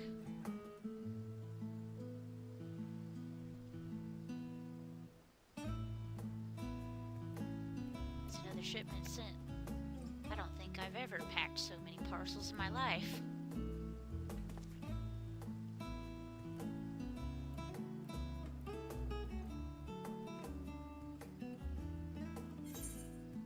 I don't believe...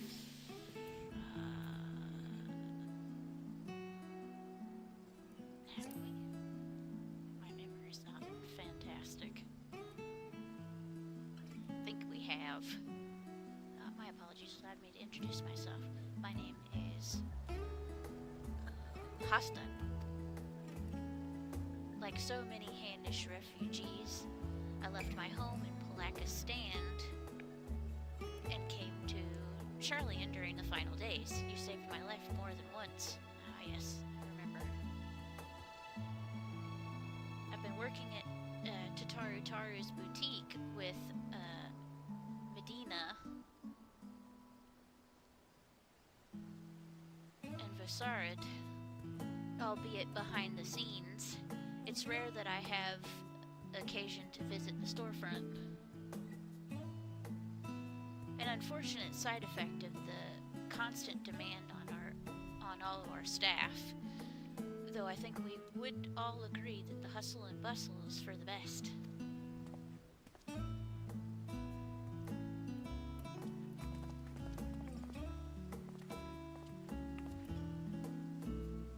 Don't you wonder what we'll do once the samples have served their purpose? Our equipment is crafted at last, which is wonderful, of course, but also means that our customers are not like to require replacements for some time. Therefore, if we are not consistently receiving new customers, our good fortune will eventually sour, no? Mr. Tataru isn't so foolish as to have not anticipated such things. I'm sure she's already coming up with new and exciting products to offer our existing clients.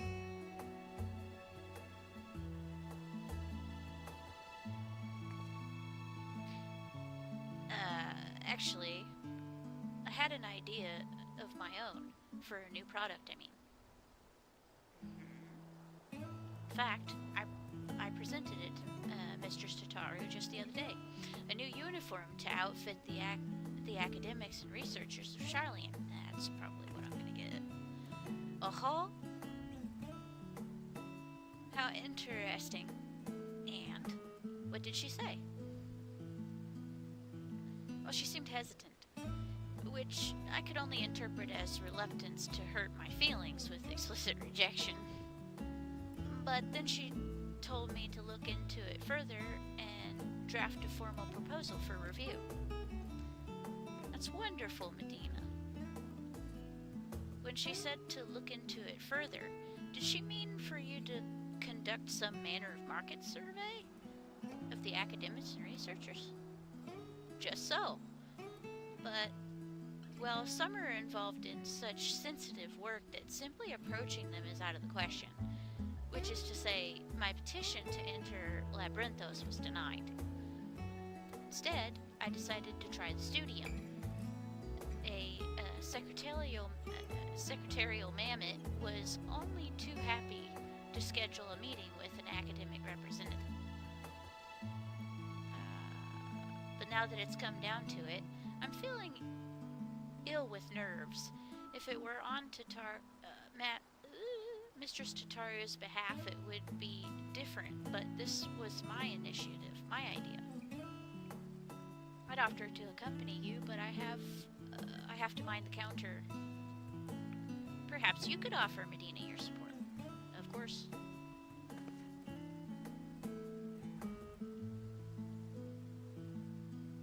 I'd be happy to. Oh, thank you.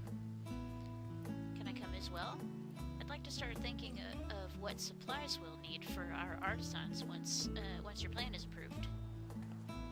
Of course. Very well then. To the studium we go.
This building might well be the temple for how austere it feels.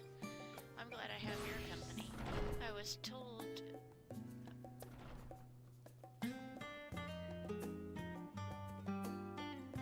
Achi Aliapo would be meeting us here. I'm sure they will be along shortly.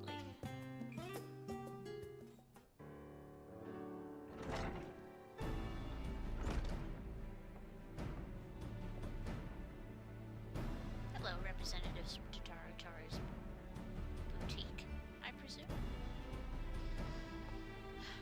Oh, Sarah, what a pleasant surprise. Though I suppose your presence should merit no shock at all, given the breadth of your generosity.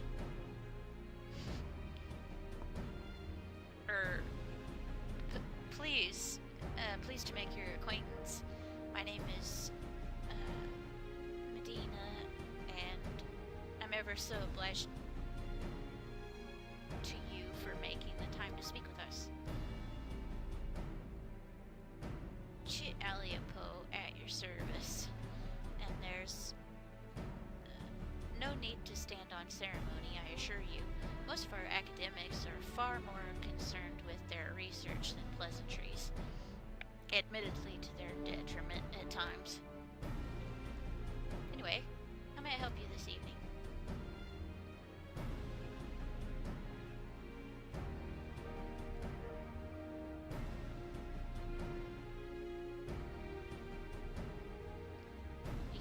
for academics and researchers, you say? I myself am ill-equipped to offer an authoritative opinion on the matter, so permit me to arrange some meetings with faculty representatives.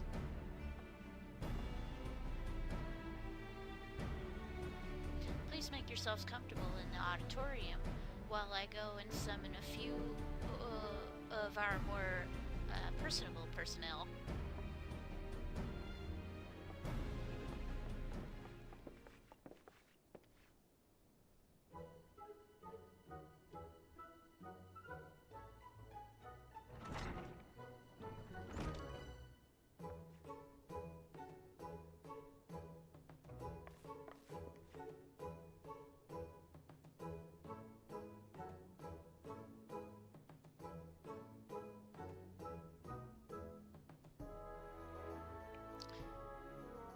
Well, in a faculty of archaeology, we spend much of our time traipsing about ancient ruins, which often ends up in ruining our clothes, if you'll pardon the pun. An outfit durable enough to handle extended use would be welcome, but it would need to be lightweight and breathable as well. Equatorial deserts can be most taxing, but then again, you'd be surprised just how many relics are hidden at the bottom of lakes. Then northern waters can get quite chilly. As it stands, my colleagues and I throw on any old thing for our field work, whatever we have on hand that is suitable for the conditions, with the understanding it may need to be disposed of afterwards. Poor Boric works his fingers to the bone as it is, and if Professor Nemono caught me shopping for fancy clothes instead of interns, he'd be the one dressing me down. Displaced priorities, never mind the tight budget. None of this is what you were hoping to hear, I realize. No, thank you for your candor. It's true. New kit can be rather expensive. We must ensure our prices stay affordable.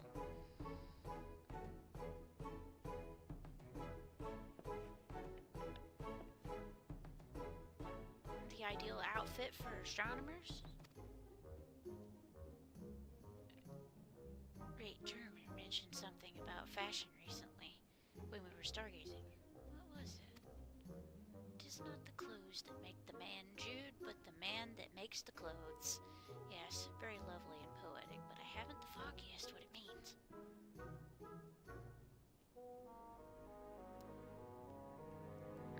Well, I suppose we astronomers often conduct our celestial observations from locales remote and subsequently chilly.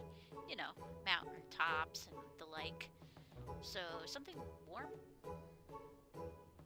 If warm is truly their only requirement, then I think it's safe to say this is the opposite of an untapped market niche.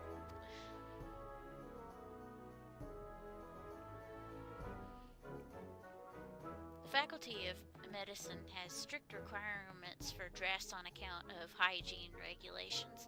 Fabrics that are resistant to stains and possess antibacterial properties are a must, for example. Additionally, we students of nutritional sciences must vigorously dart about the kitchen, so dressing for comfort is nearly as essential as cleanliness, and if it were fashionable enough to perhaps inspire others to follow in our footsteps, all the better. Indeed, style is an essential ingredient, like the perfect loaf of Mervyn bread.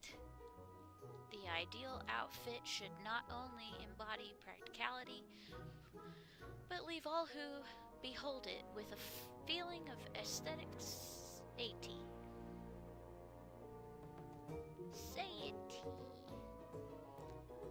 We require no such clothing in the Faculty of Anthropology, for we make all that we require right here.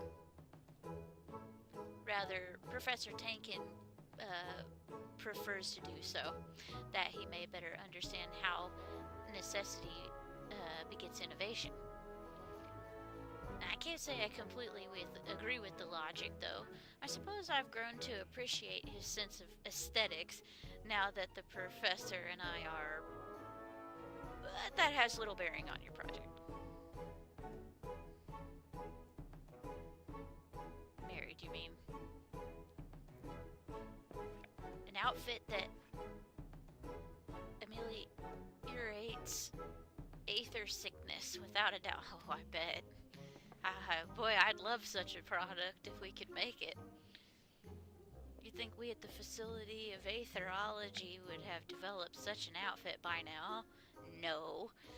But alas, our primary projects demand every moment we possess. We cannot afford to divide our resources.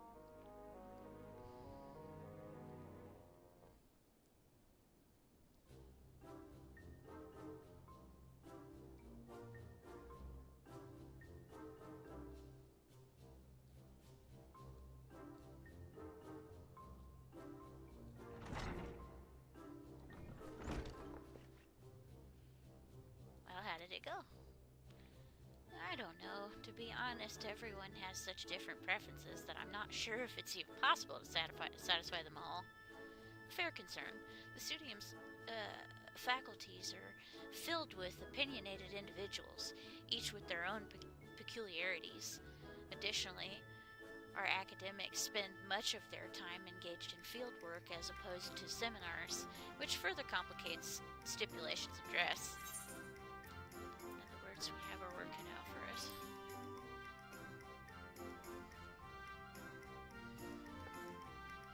Indeed, it was naive to assume that one type of uniform could account for the needs of all academics. We had best return to the boutique. Thank you for your assistance, Mr. Saliopo.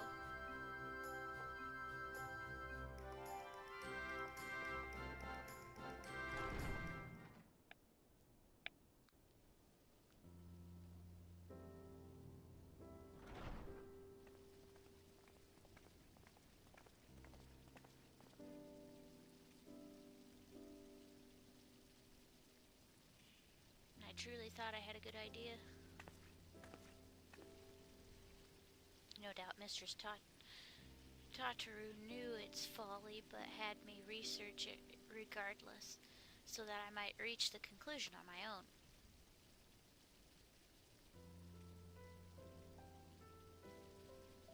She meant well, I'm sure. See how the hardships make you strong.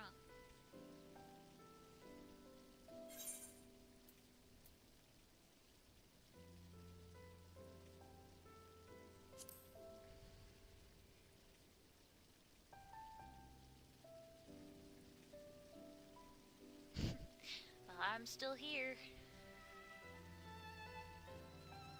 Needed as it comes from the teachings bestowed upon us by the old gods. Many Hanish held fast to those words and their wisdom during the final days, so as not to give in to despair.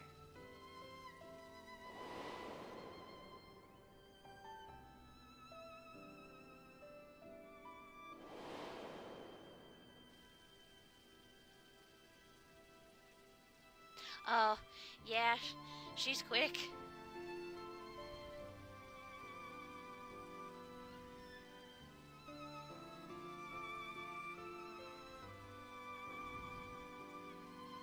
Yeah, she is quick.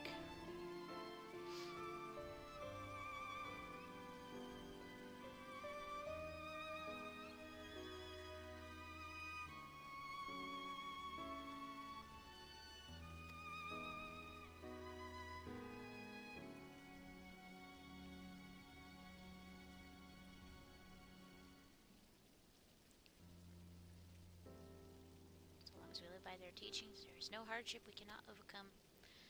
This is a core tenet of Hanish faith that has seen us through much adversity since the founding of our nation. It is as you say, Husted.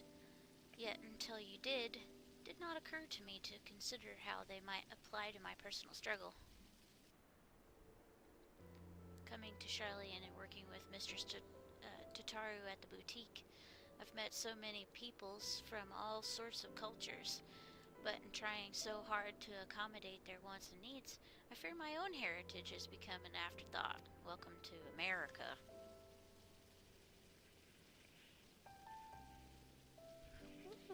Ah! No! Drop my controller.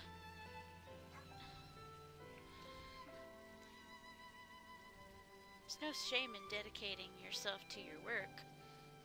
And as we all have our limits, compromise and sacrifice are inevitable. Compromise. Sammy, what are you doing? Crazy dog. It may surprise you, but once I aspired to become a steward, to look back on it now, it feels fanciful. Strange that we so easily let our dreams be cast aside by circumstance. I swore nothing would stand between me and my chosen path, yet here I am. I know the divinities will guide us wheresoever we go, but what if we stray too far?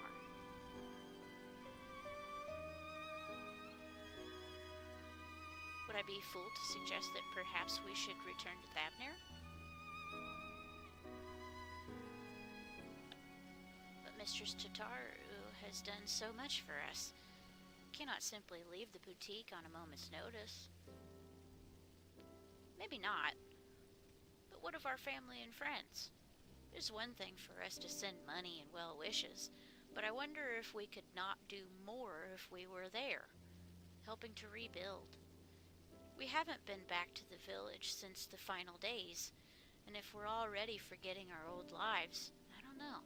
I just think Mr. Tataru should know how we feel, is all.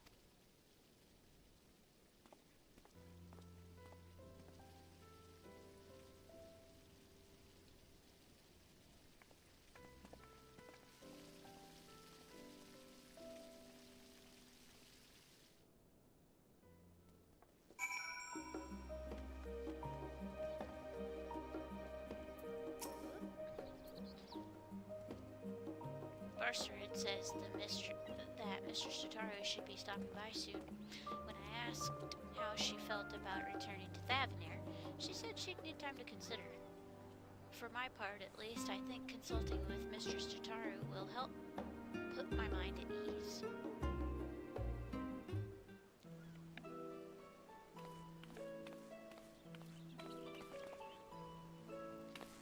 Hi, what a busy counter we have this morning.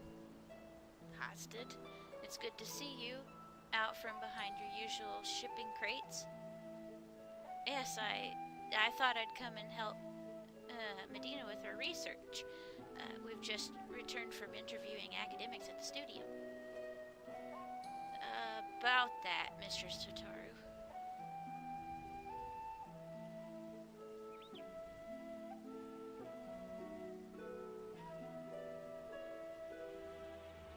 Suffice it to say, the requirements were all radically different. I know I said a uniform for researchers and academics, but I'm afraid I may have deeply underestimated the feasibility of such a project. And that's perfectly all right. The important thing is to learn from what you discovered so you can retain and apply that knowledge as you continue on your entrepreneurial journey. Entrepreneur. Ha ha, took me a minute. The right idea for a new project will find us when it's ready. In the meantime, I have more samples in need of delivery, and seeing as Sorel is very conveniently standing within my line of sight. Damn it. 1,000 pardons, Mr. Shitaru, but before you continue, I wish to speak with you about a personal matter. You have shown us incredible charity, which makes this all the more difficult to ask, but I wonder if I should return home to Thavnir. Please do not mistake this as a dissatisfaction with our arrangement. If anything, I've grown so accustomed to life in Charlian that I fear I've begun to forget myself, my dreams, my faith, the person I used to be before I came here. Not only that, in spite of my regular remittances, I worry that our village struggles to rebuild after the final days. while I live happily removed from a burden I ought to share more. It feels disingenuous to both my home and the many kindnesses you continue to show us. I see. Do you both feel the same?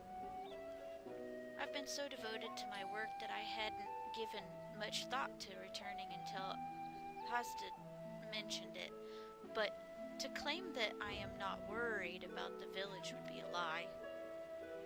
While I am of similar mind to Medina, I must nevertheless remain here. Among other reasons, there is a project I am resolved to complete.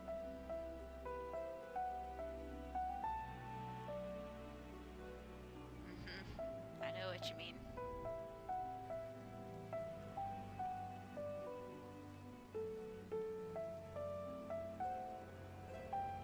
Well, I would be very sorry to see any of you go, but if remaining here causes you grief, I will spare no effort to see you safely home, which is why I have decided that our next set of samples shall be delivered to Pakistan.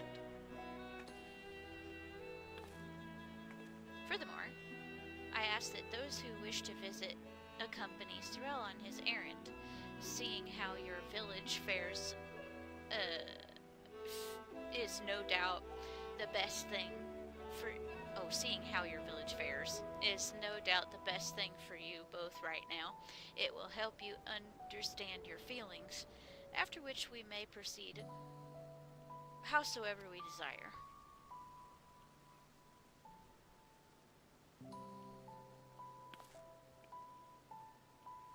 And should your colleagues require it, I'm sure you can be relied upon to dispense the perfect advice. Sure, I got you.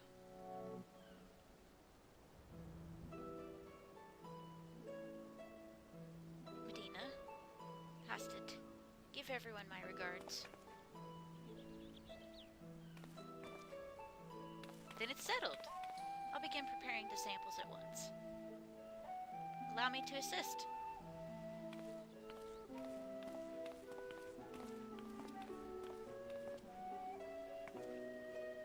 No matter what happens, we must finish Mistress Tataru's necklace. Are we ready to proceed with the restoration, do you think?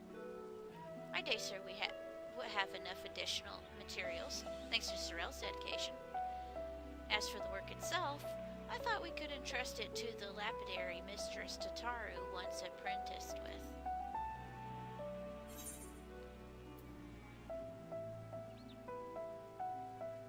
I'm sure that will mean a lot to Tataru.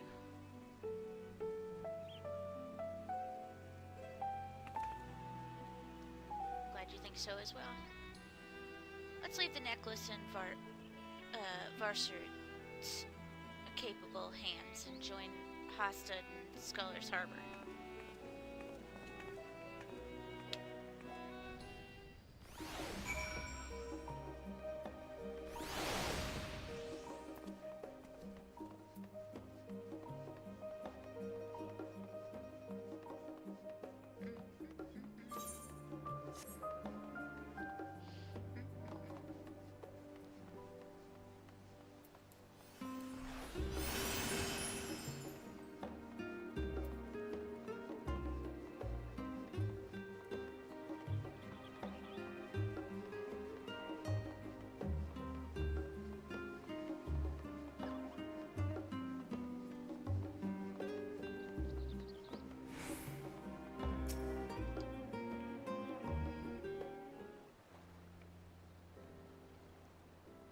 Remember when we first set foot upon these docks, after a long, exhausting journey through frozen wastes, after surviving those horrid beasts, Mistress Tataru was a warm beacon of light. Working at the boutique has helped us to rebuild our lives, but I will never forget that feeling of powerlessness. Should I have stayed in Pakistan and tried to defend my people? Was I a coward to flee? Is it a betrayal to my home and to myself to remain here? I can't stop thinking in circles. I think you're overthinking it a little.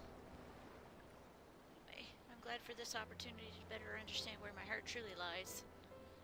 All will be well, I'm sure, but we must be off. lest we miss our connecting flight.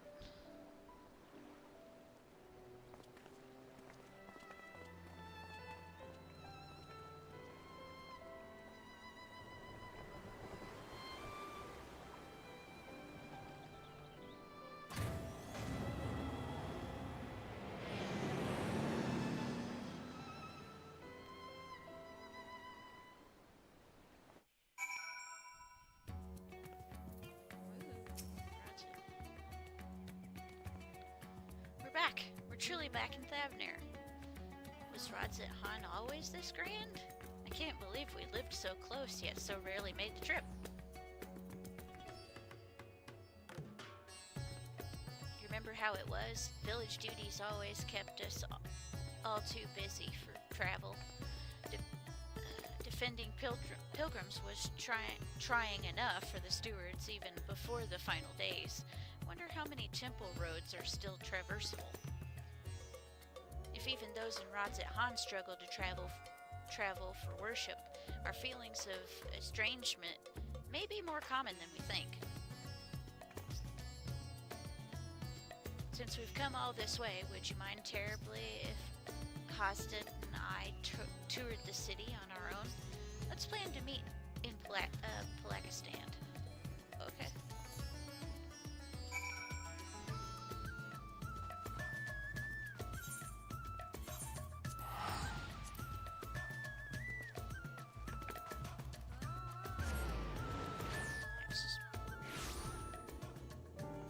Spent a surprisingly small amount of guild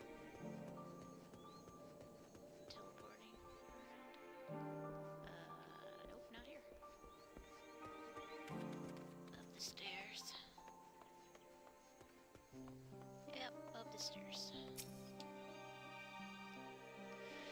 Waiting. There we go.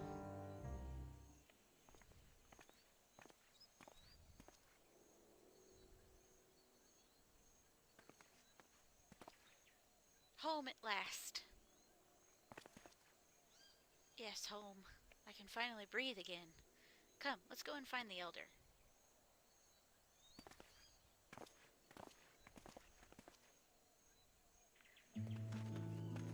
There he is.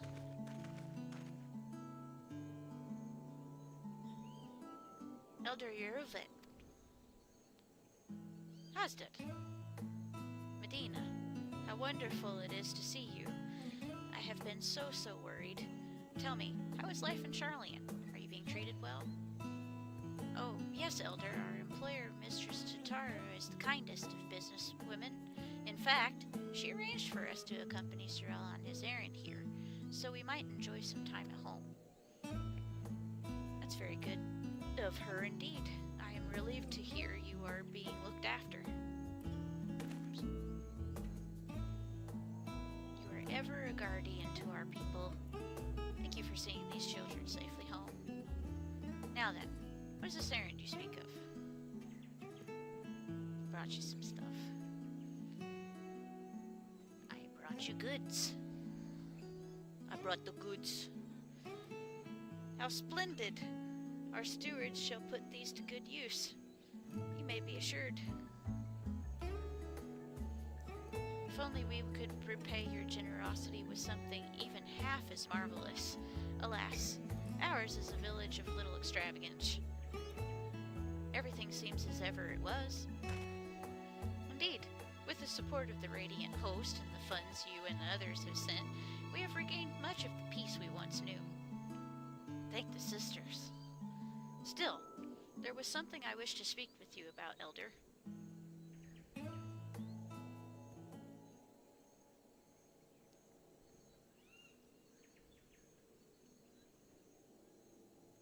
You are worried your heart grows distant from Thavnair, that you have wandered too far from home. But, my child, it is only right that you should wander, that you should roam. Your heart's connection endures, no matter where you go. You yet think of us fondly enough to visit, yes? And send us what gil you can spare, do you not? Gestures, perhaps, but not true commitment. Should I not be here? with all of you working and restoring our village? There is no restoring our village, Hasdad. Without those we lost, Palakistan will never be what it was. We must instead do all we can to become a new village, with a new future ahead of us, although the particulars of our path are not yet clear to me. How so?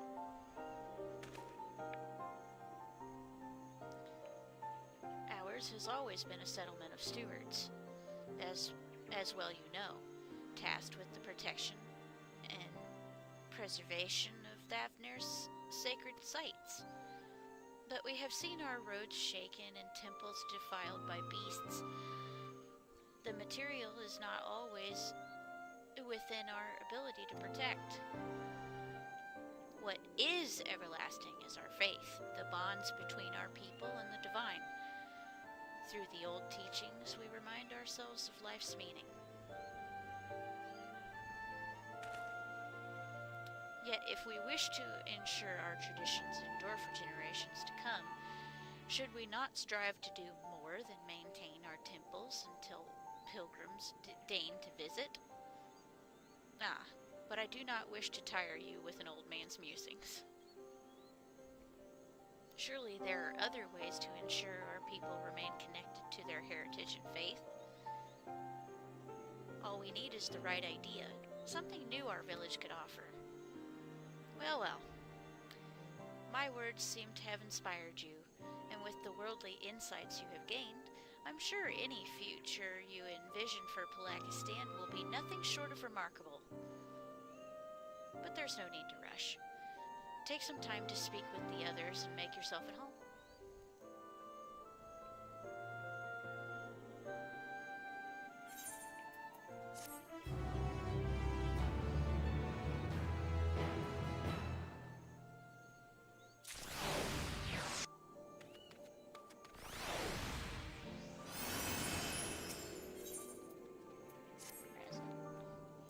Foolish I was to think the answer would be so simple. I would come home, roll up my sleeves, and help restore our village to the way it was. I would find fulfillment.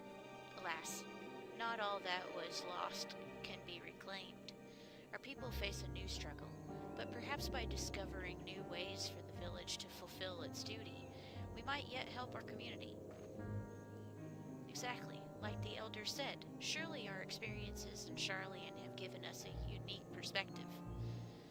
Not to mention Sorel's extensive knowledge of the world. I'm sure that between the three of us, we can come up with a brilliant plan to support Palakistan. Yes, you are right. And I'm sure that hearing how everyone fares will give us insight as well. Not a soul here will ever forget the hero of Palakistan. I'm sure everyone will be just as eager to speak with you as us.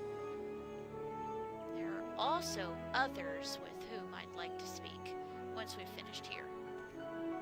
Of course, we mustn't forget to pay our respects. They're accompanying me. Okay. Let's see.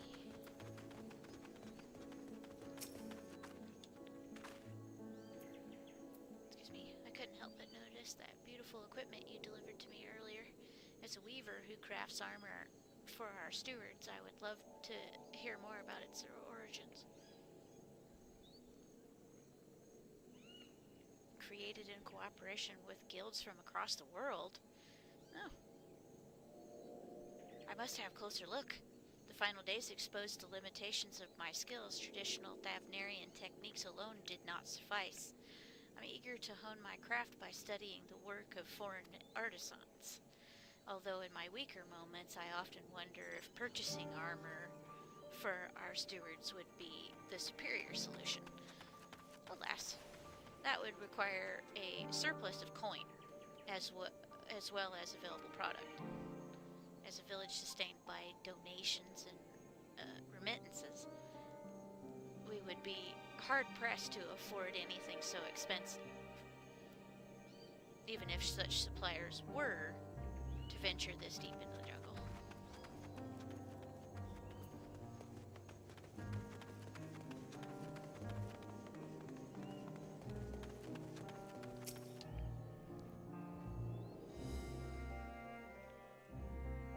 Oh, hello there.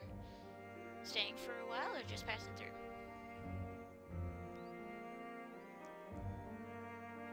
Our recovery has been slow but steady, though I am concerned for those who will struggle with wounds our healers can't cure. The final days may have passed, but grief and trauma are not so easily overcome. Or ever, for those who must accept them as constant companions. Ours is a tightly knit community, but I worry for those in the capital and abroad. I imagine it is difficult for them to honor the old teachings as they labor far from home. So many of us fled during those dark times. If only we could bring the comforts of community to all Hanish.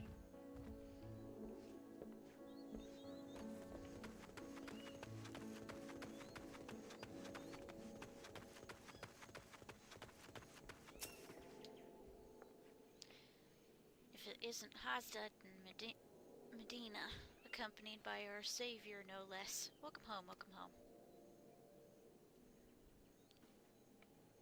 True, we're a bit short-handed these days, but we manage nevertheless. While there's a happiness in being reunited with our young ones, we're just as happy knowing that you are walking your own path no matter where it leads.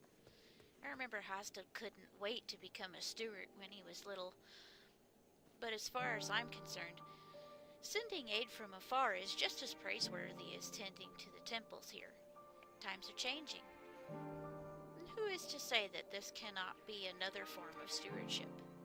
A steward who supports the village from afar? Never even considered the possibility. Seeing everyone so eager to help one another makes me more determined than ever to contribute. But before anything else, shall we go? Let's. It'd be good to visit. To Perusa, then. We ask you to accompany us. The temple roads are perilous, and your presence would be a great comfort. Yeah, I bet it would.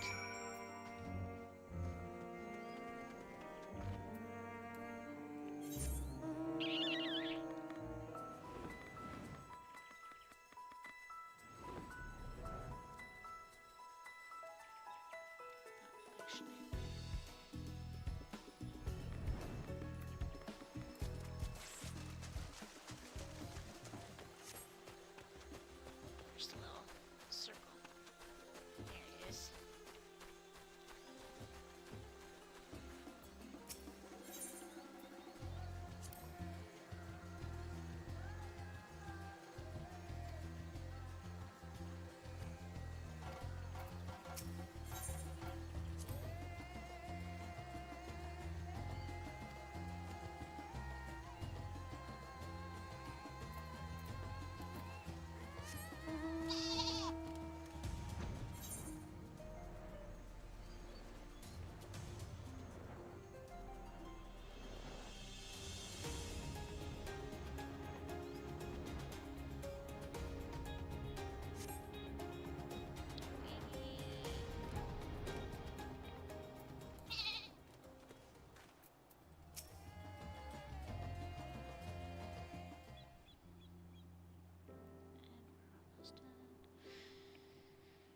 Looks like it's been a while. Yes, but we made it. I'm home, Mother, Father. Oh, it's so sad.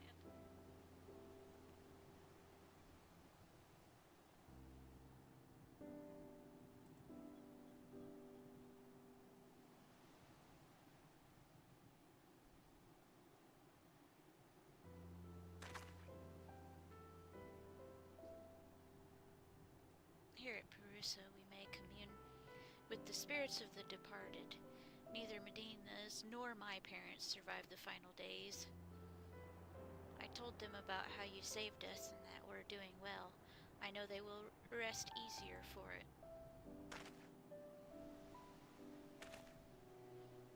May the next time we visit be to deliver glad tidings from Palakistan. Though I was relieved to find the village in a better state than I had feared, it seems there are still issues we might help address. Finding a steady source of income, for instance, so the stewards can be properly outfitted without overwhelming our weaver. I was also troubled to hear about those who continue to struggle without the support of a local community. There must be some way to provide respite. Yes, indeed. The question is what? Do you have any thoughts?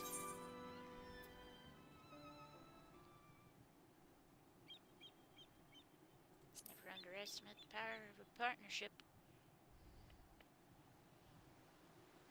Indeed, Mistress Tataru developed the boutique through close partnerships after all, and took how far it's come. Okay. Wait, that's it. If Palakistan were to enter into a partnership with the boutique, it might lead to group opportunities. I think you're onto something.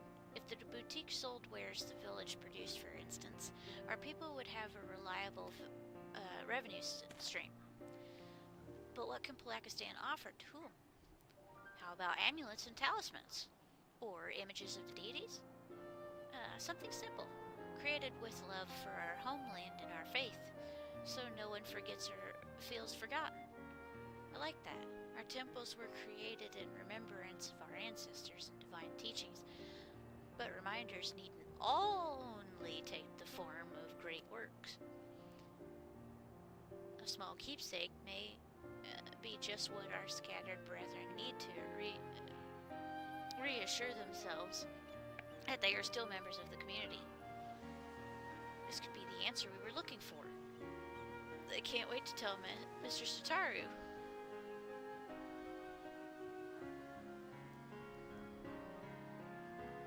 Rather, I can't wait for you to tell Mr. Sataru. Medina, it was your idea after all. Ha! A team effort, let us say. I certainly couldn't have come up with it without you and Sorrel. If our proposal is approved, Mr. Sataru will no doubt need assistance in Charlian. Ready and willing to provide it. But what of you, Hastad? What will you do? I too will return to the boutique. One day I will come home to stay. For now, I wish to do all in my power to help our village thrive. I am relieved to hear you say so. Let us go and consult with the elder about our plan.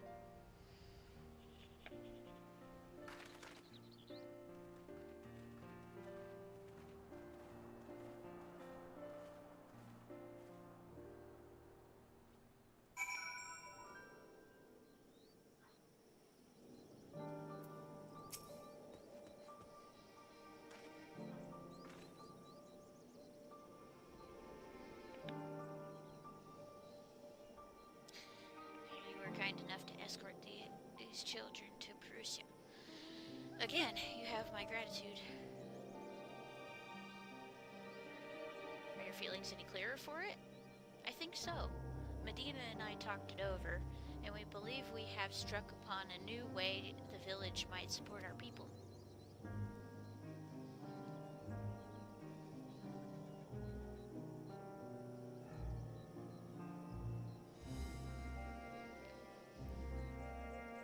Tangible mementos of our faith. An interesting proposition. Many here would be glad to create such reminders. I expect those unable to perform strenuous labor would be especially grateful for an opportunity to contribute to the prosperity of our village, to say nothing of the options these additional funds would provide.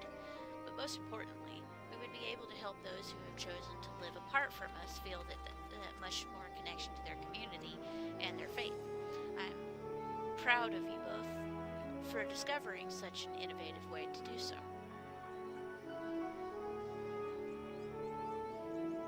It would likely mean Hastad and I will stay in Charlian for the foreseeable future. Then take with you the knowledge that no matter where your journey takes you, our hearts will always be as one. May the sisters guide you. come back again, I promise. In the meantime, we shall see our plan to fruition. I will send word once we've determined the particulars. Right then, Charlian awaits.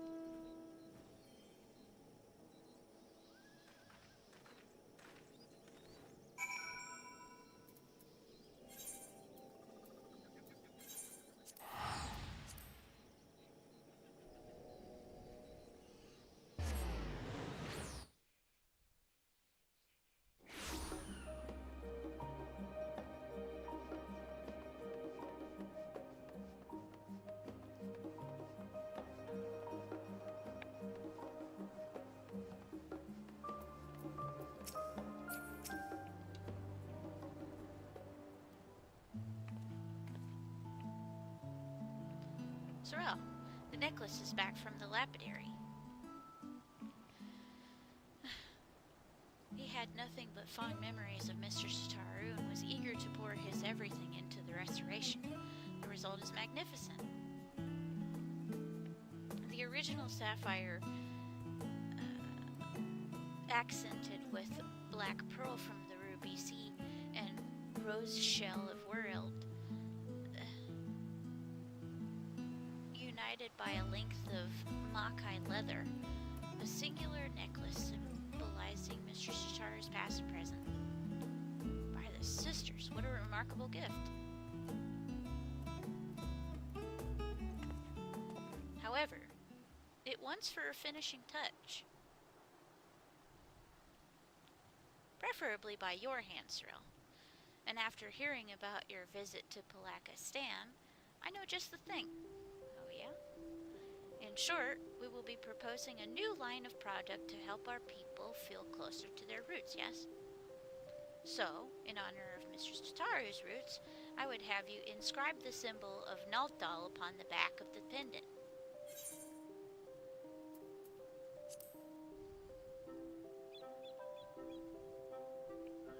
I can do that.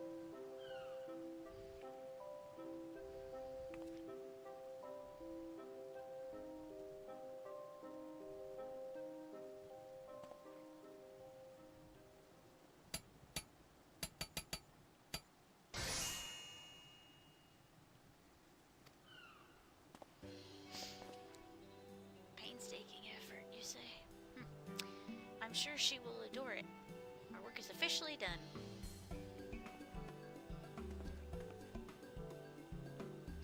I've just received word from Mr. Sitaru. She should be arriving in Scholars Harbor soon. Let's go and meet her there.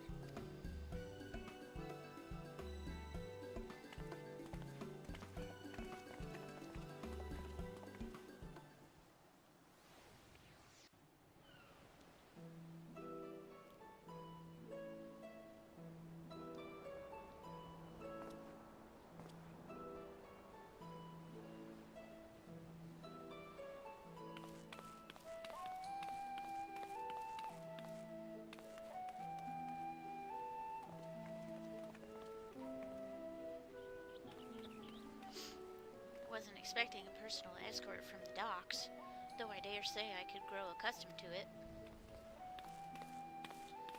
How was your time in Palakistan? Did you find it worthwhile?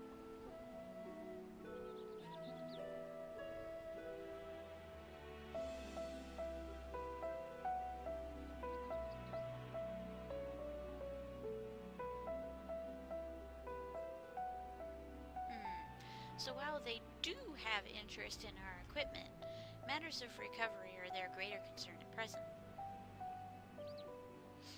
Recovery, yes, but also growth, which may lead to a lucrative opportunity for the boutique, if you will permit me to suggest another new product. What if we offered handcrafts designed and produced by the people of Palakistan? Authentic works representative of Hanish culture. For those of us living abroad, reminders of home would do wonders to ease feelings of estrangement, and for others, such pieces could be appreciated as beautiful works of art. Our village is up to the task. You will not be disappointed. Doubt not their conviction, Mr. Satoru.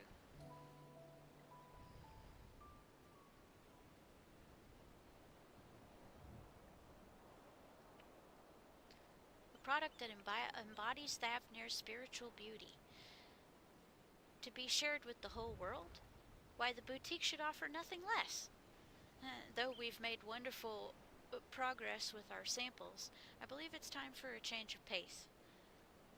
The handicrafts born from a heartfelt desire to celebrate one's culture is bound to resonate with others.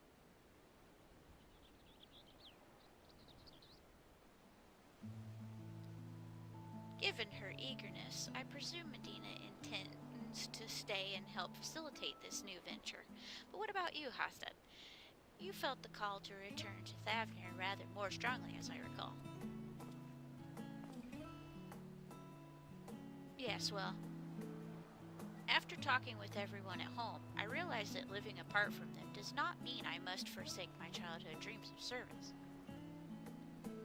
I believe I can best serve my people by staying in Charlian and continuing to work at the boutique, if you'll have me. With pleasure, Hasta.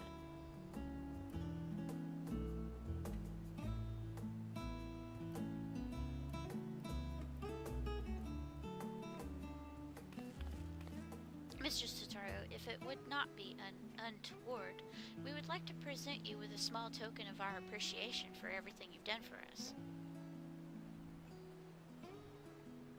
I got it.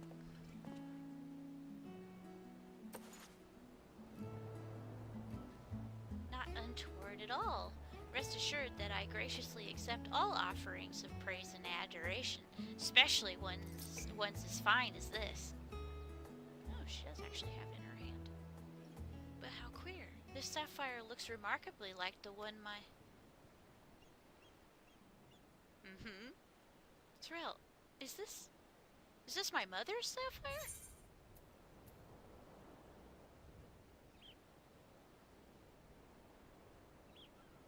Hers, so now rightfully yours. Good. You need to stay alive. It's hers. It's really hers. Never in my life did I imagine I'd see this jewel again.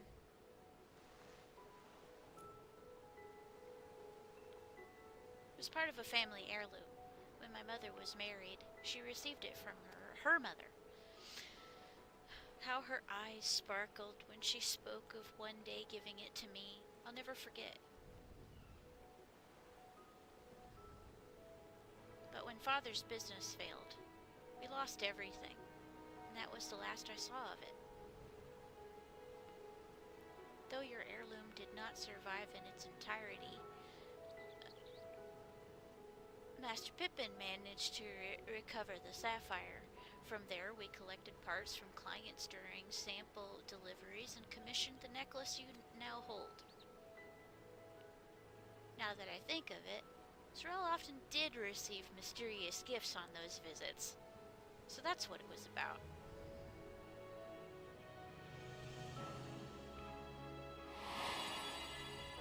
Oh, it's so bright.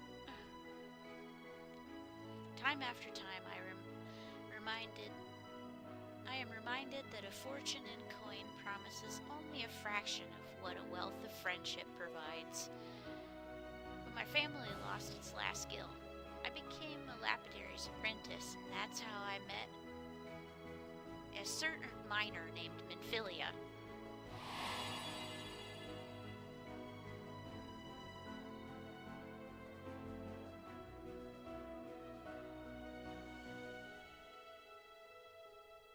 We hit it off instantly, chatting every time she brought in gems of appraisal, and then one day she came not with her usual haul, but with an invitation to join the Path of the 12. The rest, as they say, is history. No, I know, yeah, the bright white screens will blind the heck out of you. One serendipitous meeting that led to so many others. That led to so many incredible adventures. Ah, not again.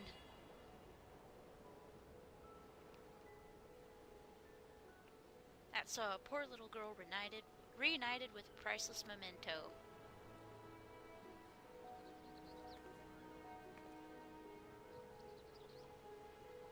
Our teachings say that there is more ugliness than beauty in this world. To live is to suffer. But we never need suffer alone. What is more beautiful than the bonds we share with others? Indeed, it is these connections that give meaning to our lives. Connections for which I too am grateful, and thus compelling to advise that we return to Agora. The counter remains unmanned, and we mustn't neglect our clients.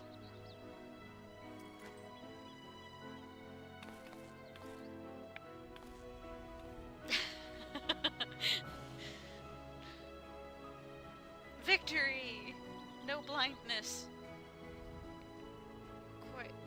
Quite right. Back to work with the lot of us. We've got new products to plan.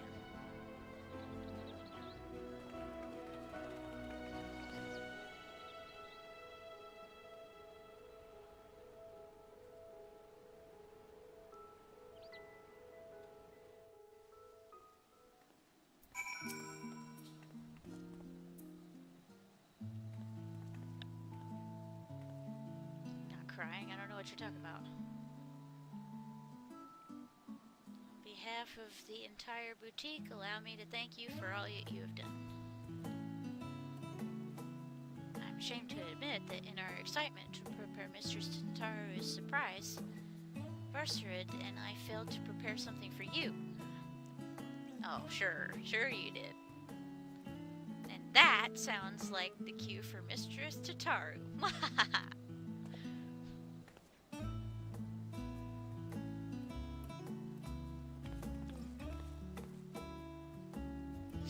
Very soon, Sorel.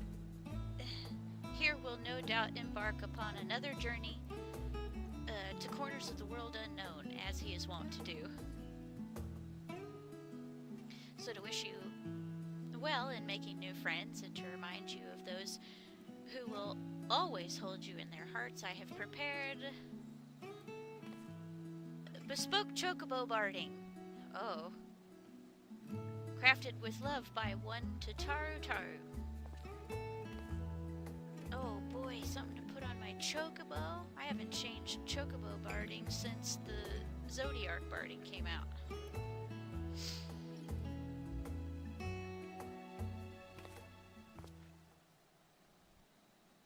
I dare say the boutique will be embarking upon its own adventure in the coming days, and with true adventure, invariable comes tribulation. But with your compassion, resourcefulness, and reliability, I have every confidence that we shall succeed in our respective endeavors. To ever higher returns of both coin and camaraderie.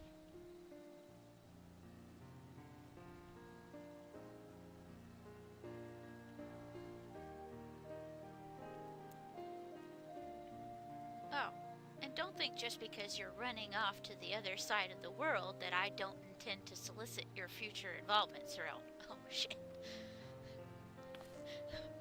No rest for the wicked, as they say. You won't escape me that easily. No rest for the wicked.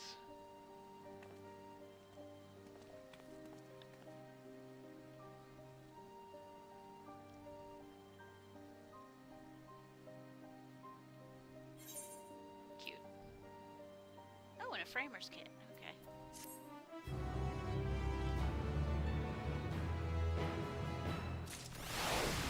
Woohoo! It's been added to New Game Plus. Okay, let's activate this. Let's activate. Ooh, wait for it. Activate this. Okay. Let's see what this chocobo barding looks like.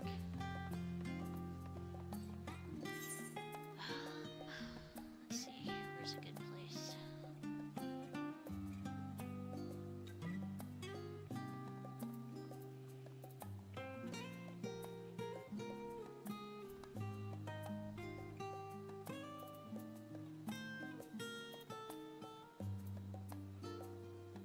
This is probably pretty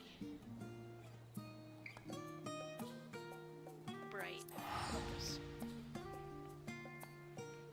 Elvis is bright. If it's not nighttime. Daytime's coming. Alright, let's bring our chocobo out. There we go. Okay.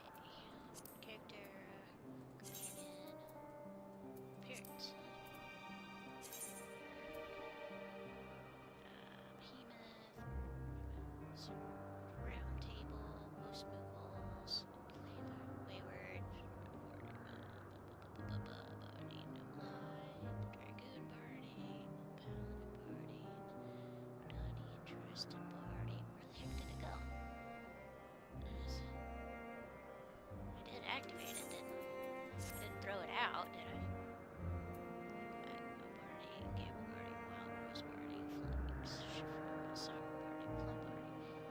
That's Wayfarer's party. Oh crap! I don't think I. Is it the Wayfarer's party?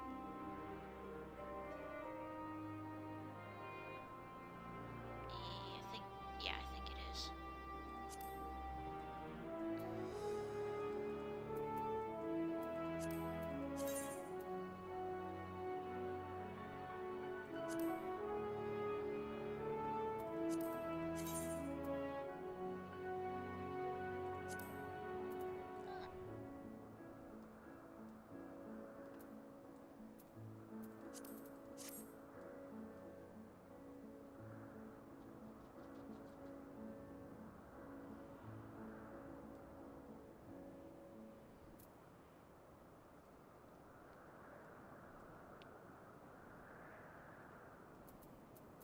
It's kind of nice.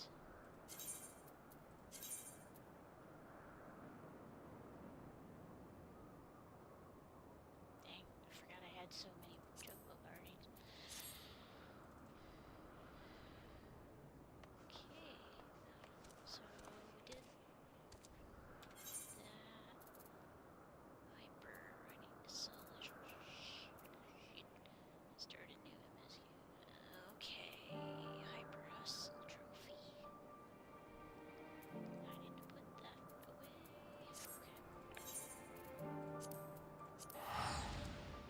Okay. Okay, let's go to Gardania. Sell this stuff in my inventory that I don't need. Put that trophy somewhere.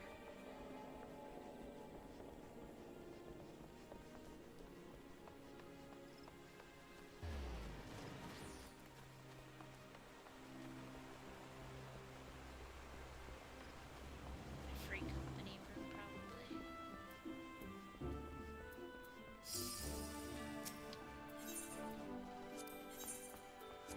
Some houses. Full furnishing slots. Free company.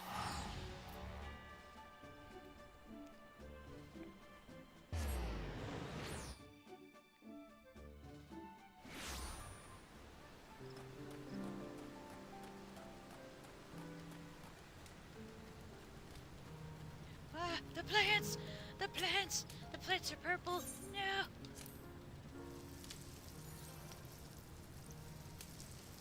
Must water the plants.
Crossbreeding plants is hard. Try to not lose as many as you can. Okay, let's see.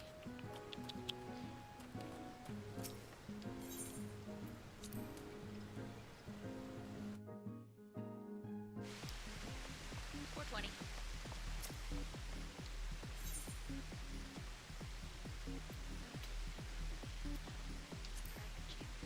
Company workshop. Oh god, the door. Okay. Let's see.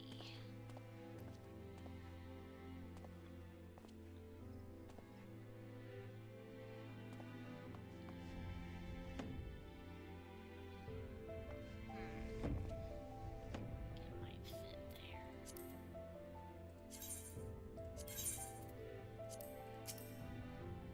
Oh yeah.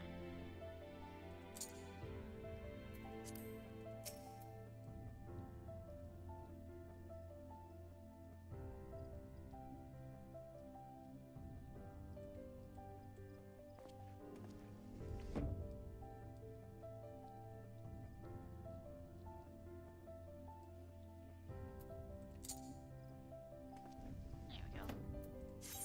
Perfect little place for it. Okay, now I'm just gonna sell this Zochunk. I don't know how I got a Zochunk in my inventory. Oh, right.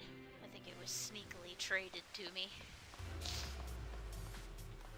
Okay, where is these? There it is.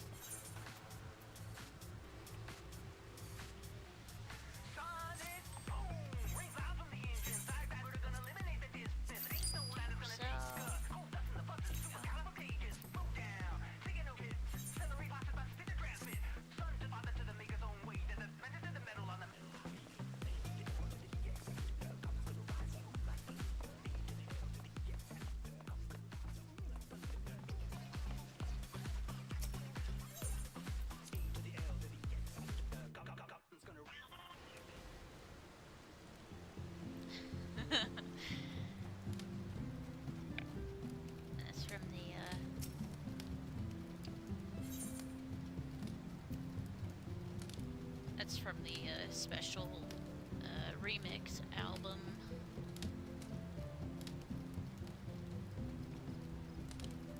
Taco Tuesday.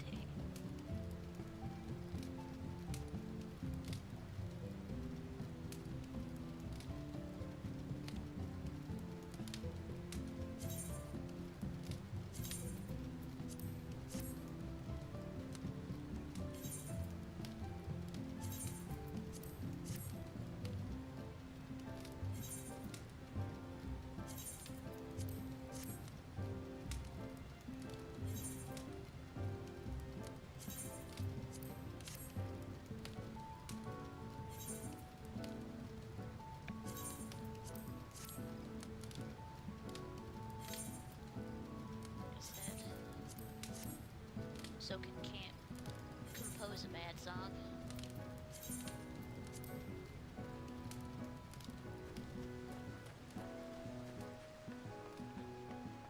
Okay, Chocobo's fed.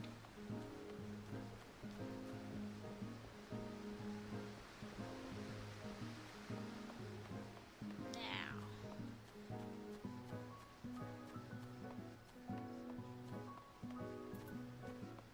all that leaves is main scenario and the trial.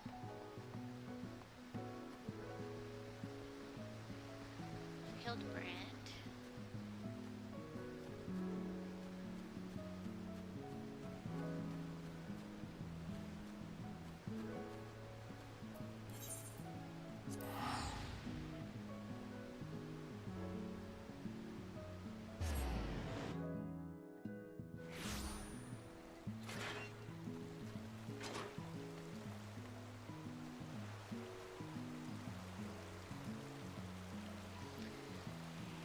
So,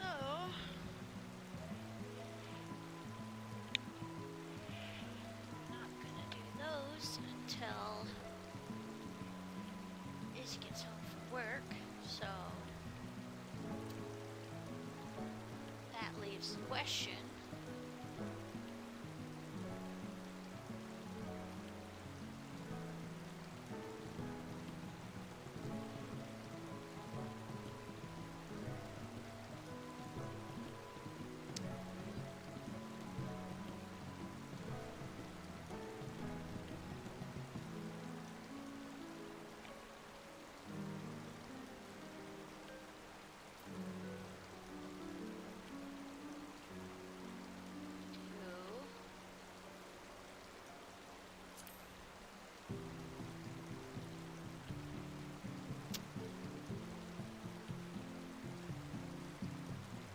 we want to call it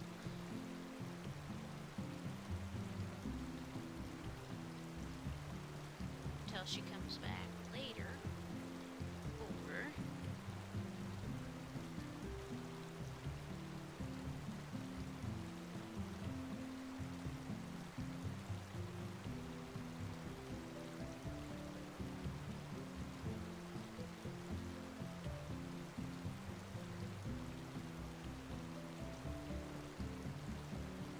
do we want to go around? Do you guys want to come with me to go around and do sightseeing? The last of the sightseeing ones I have together.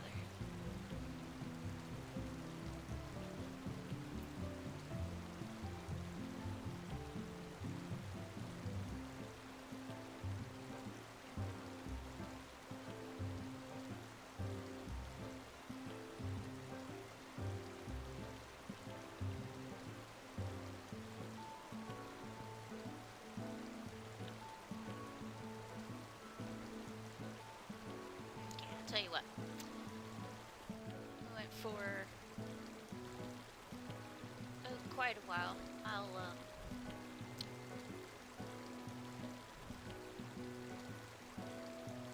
I did all the content except for those so far, so we'll go ahead and call it.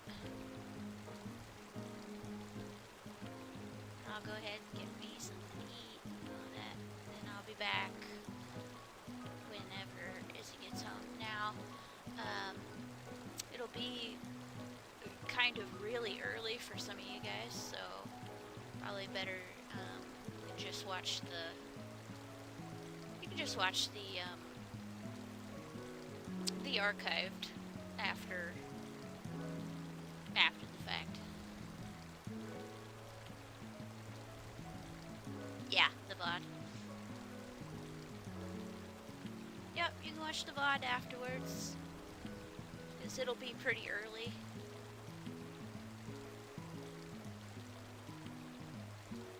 Because she doesn't get off until midnight, so that good old second shift.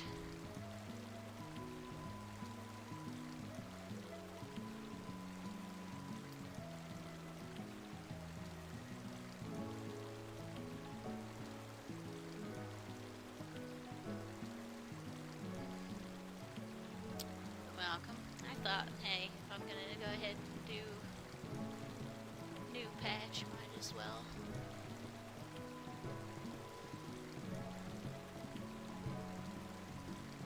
Take everybody along for the ride. We're gonna see how we're gonna see how loading times go for next expansion this summer.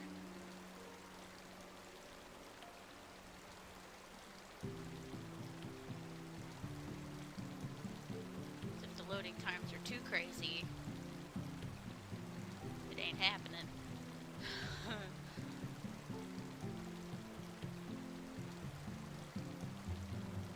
But if the loading times aren't too bad, I'll try to stream the opening of the Dawn Trail expansion. That'll be good for you, especially Crash, since it's the starting of a new storyline that they haven't been on yet. So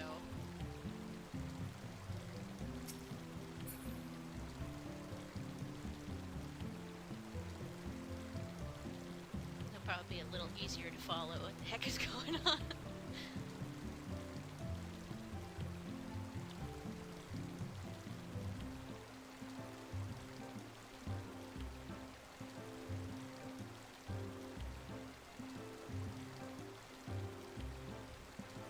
Well, okay.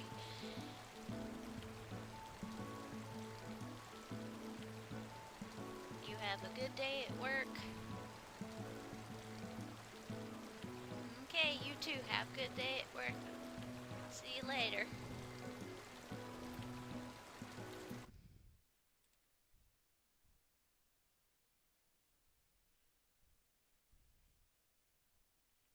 Goodbye, everyone.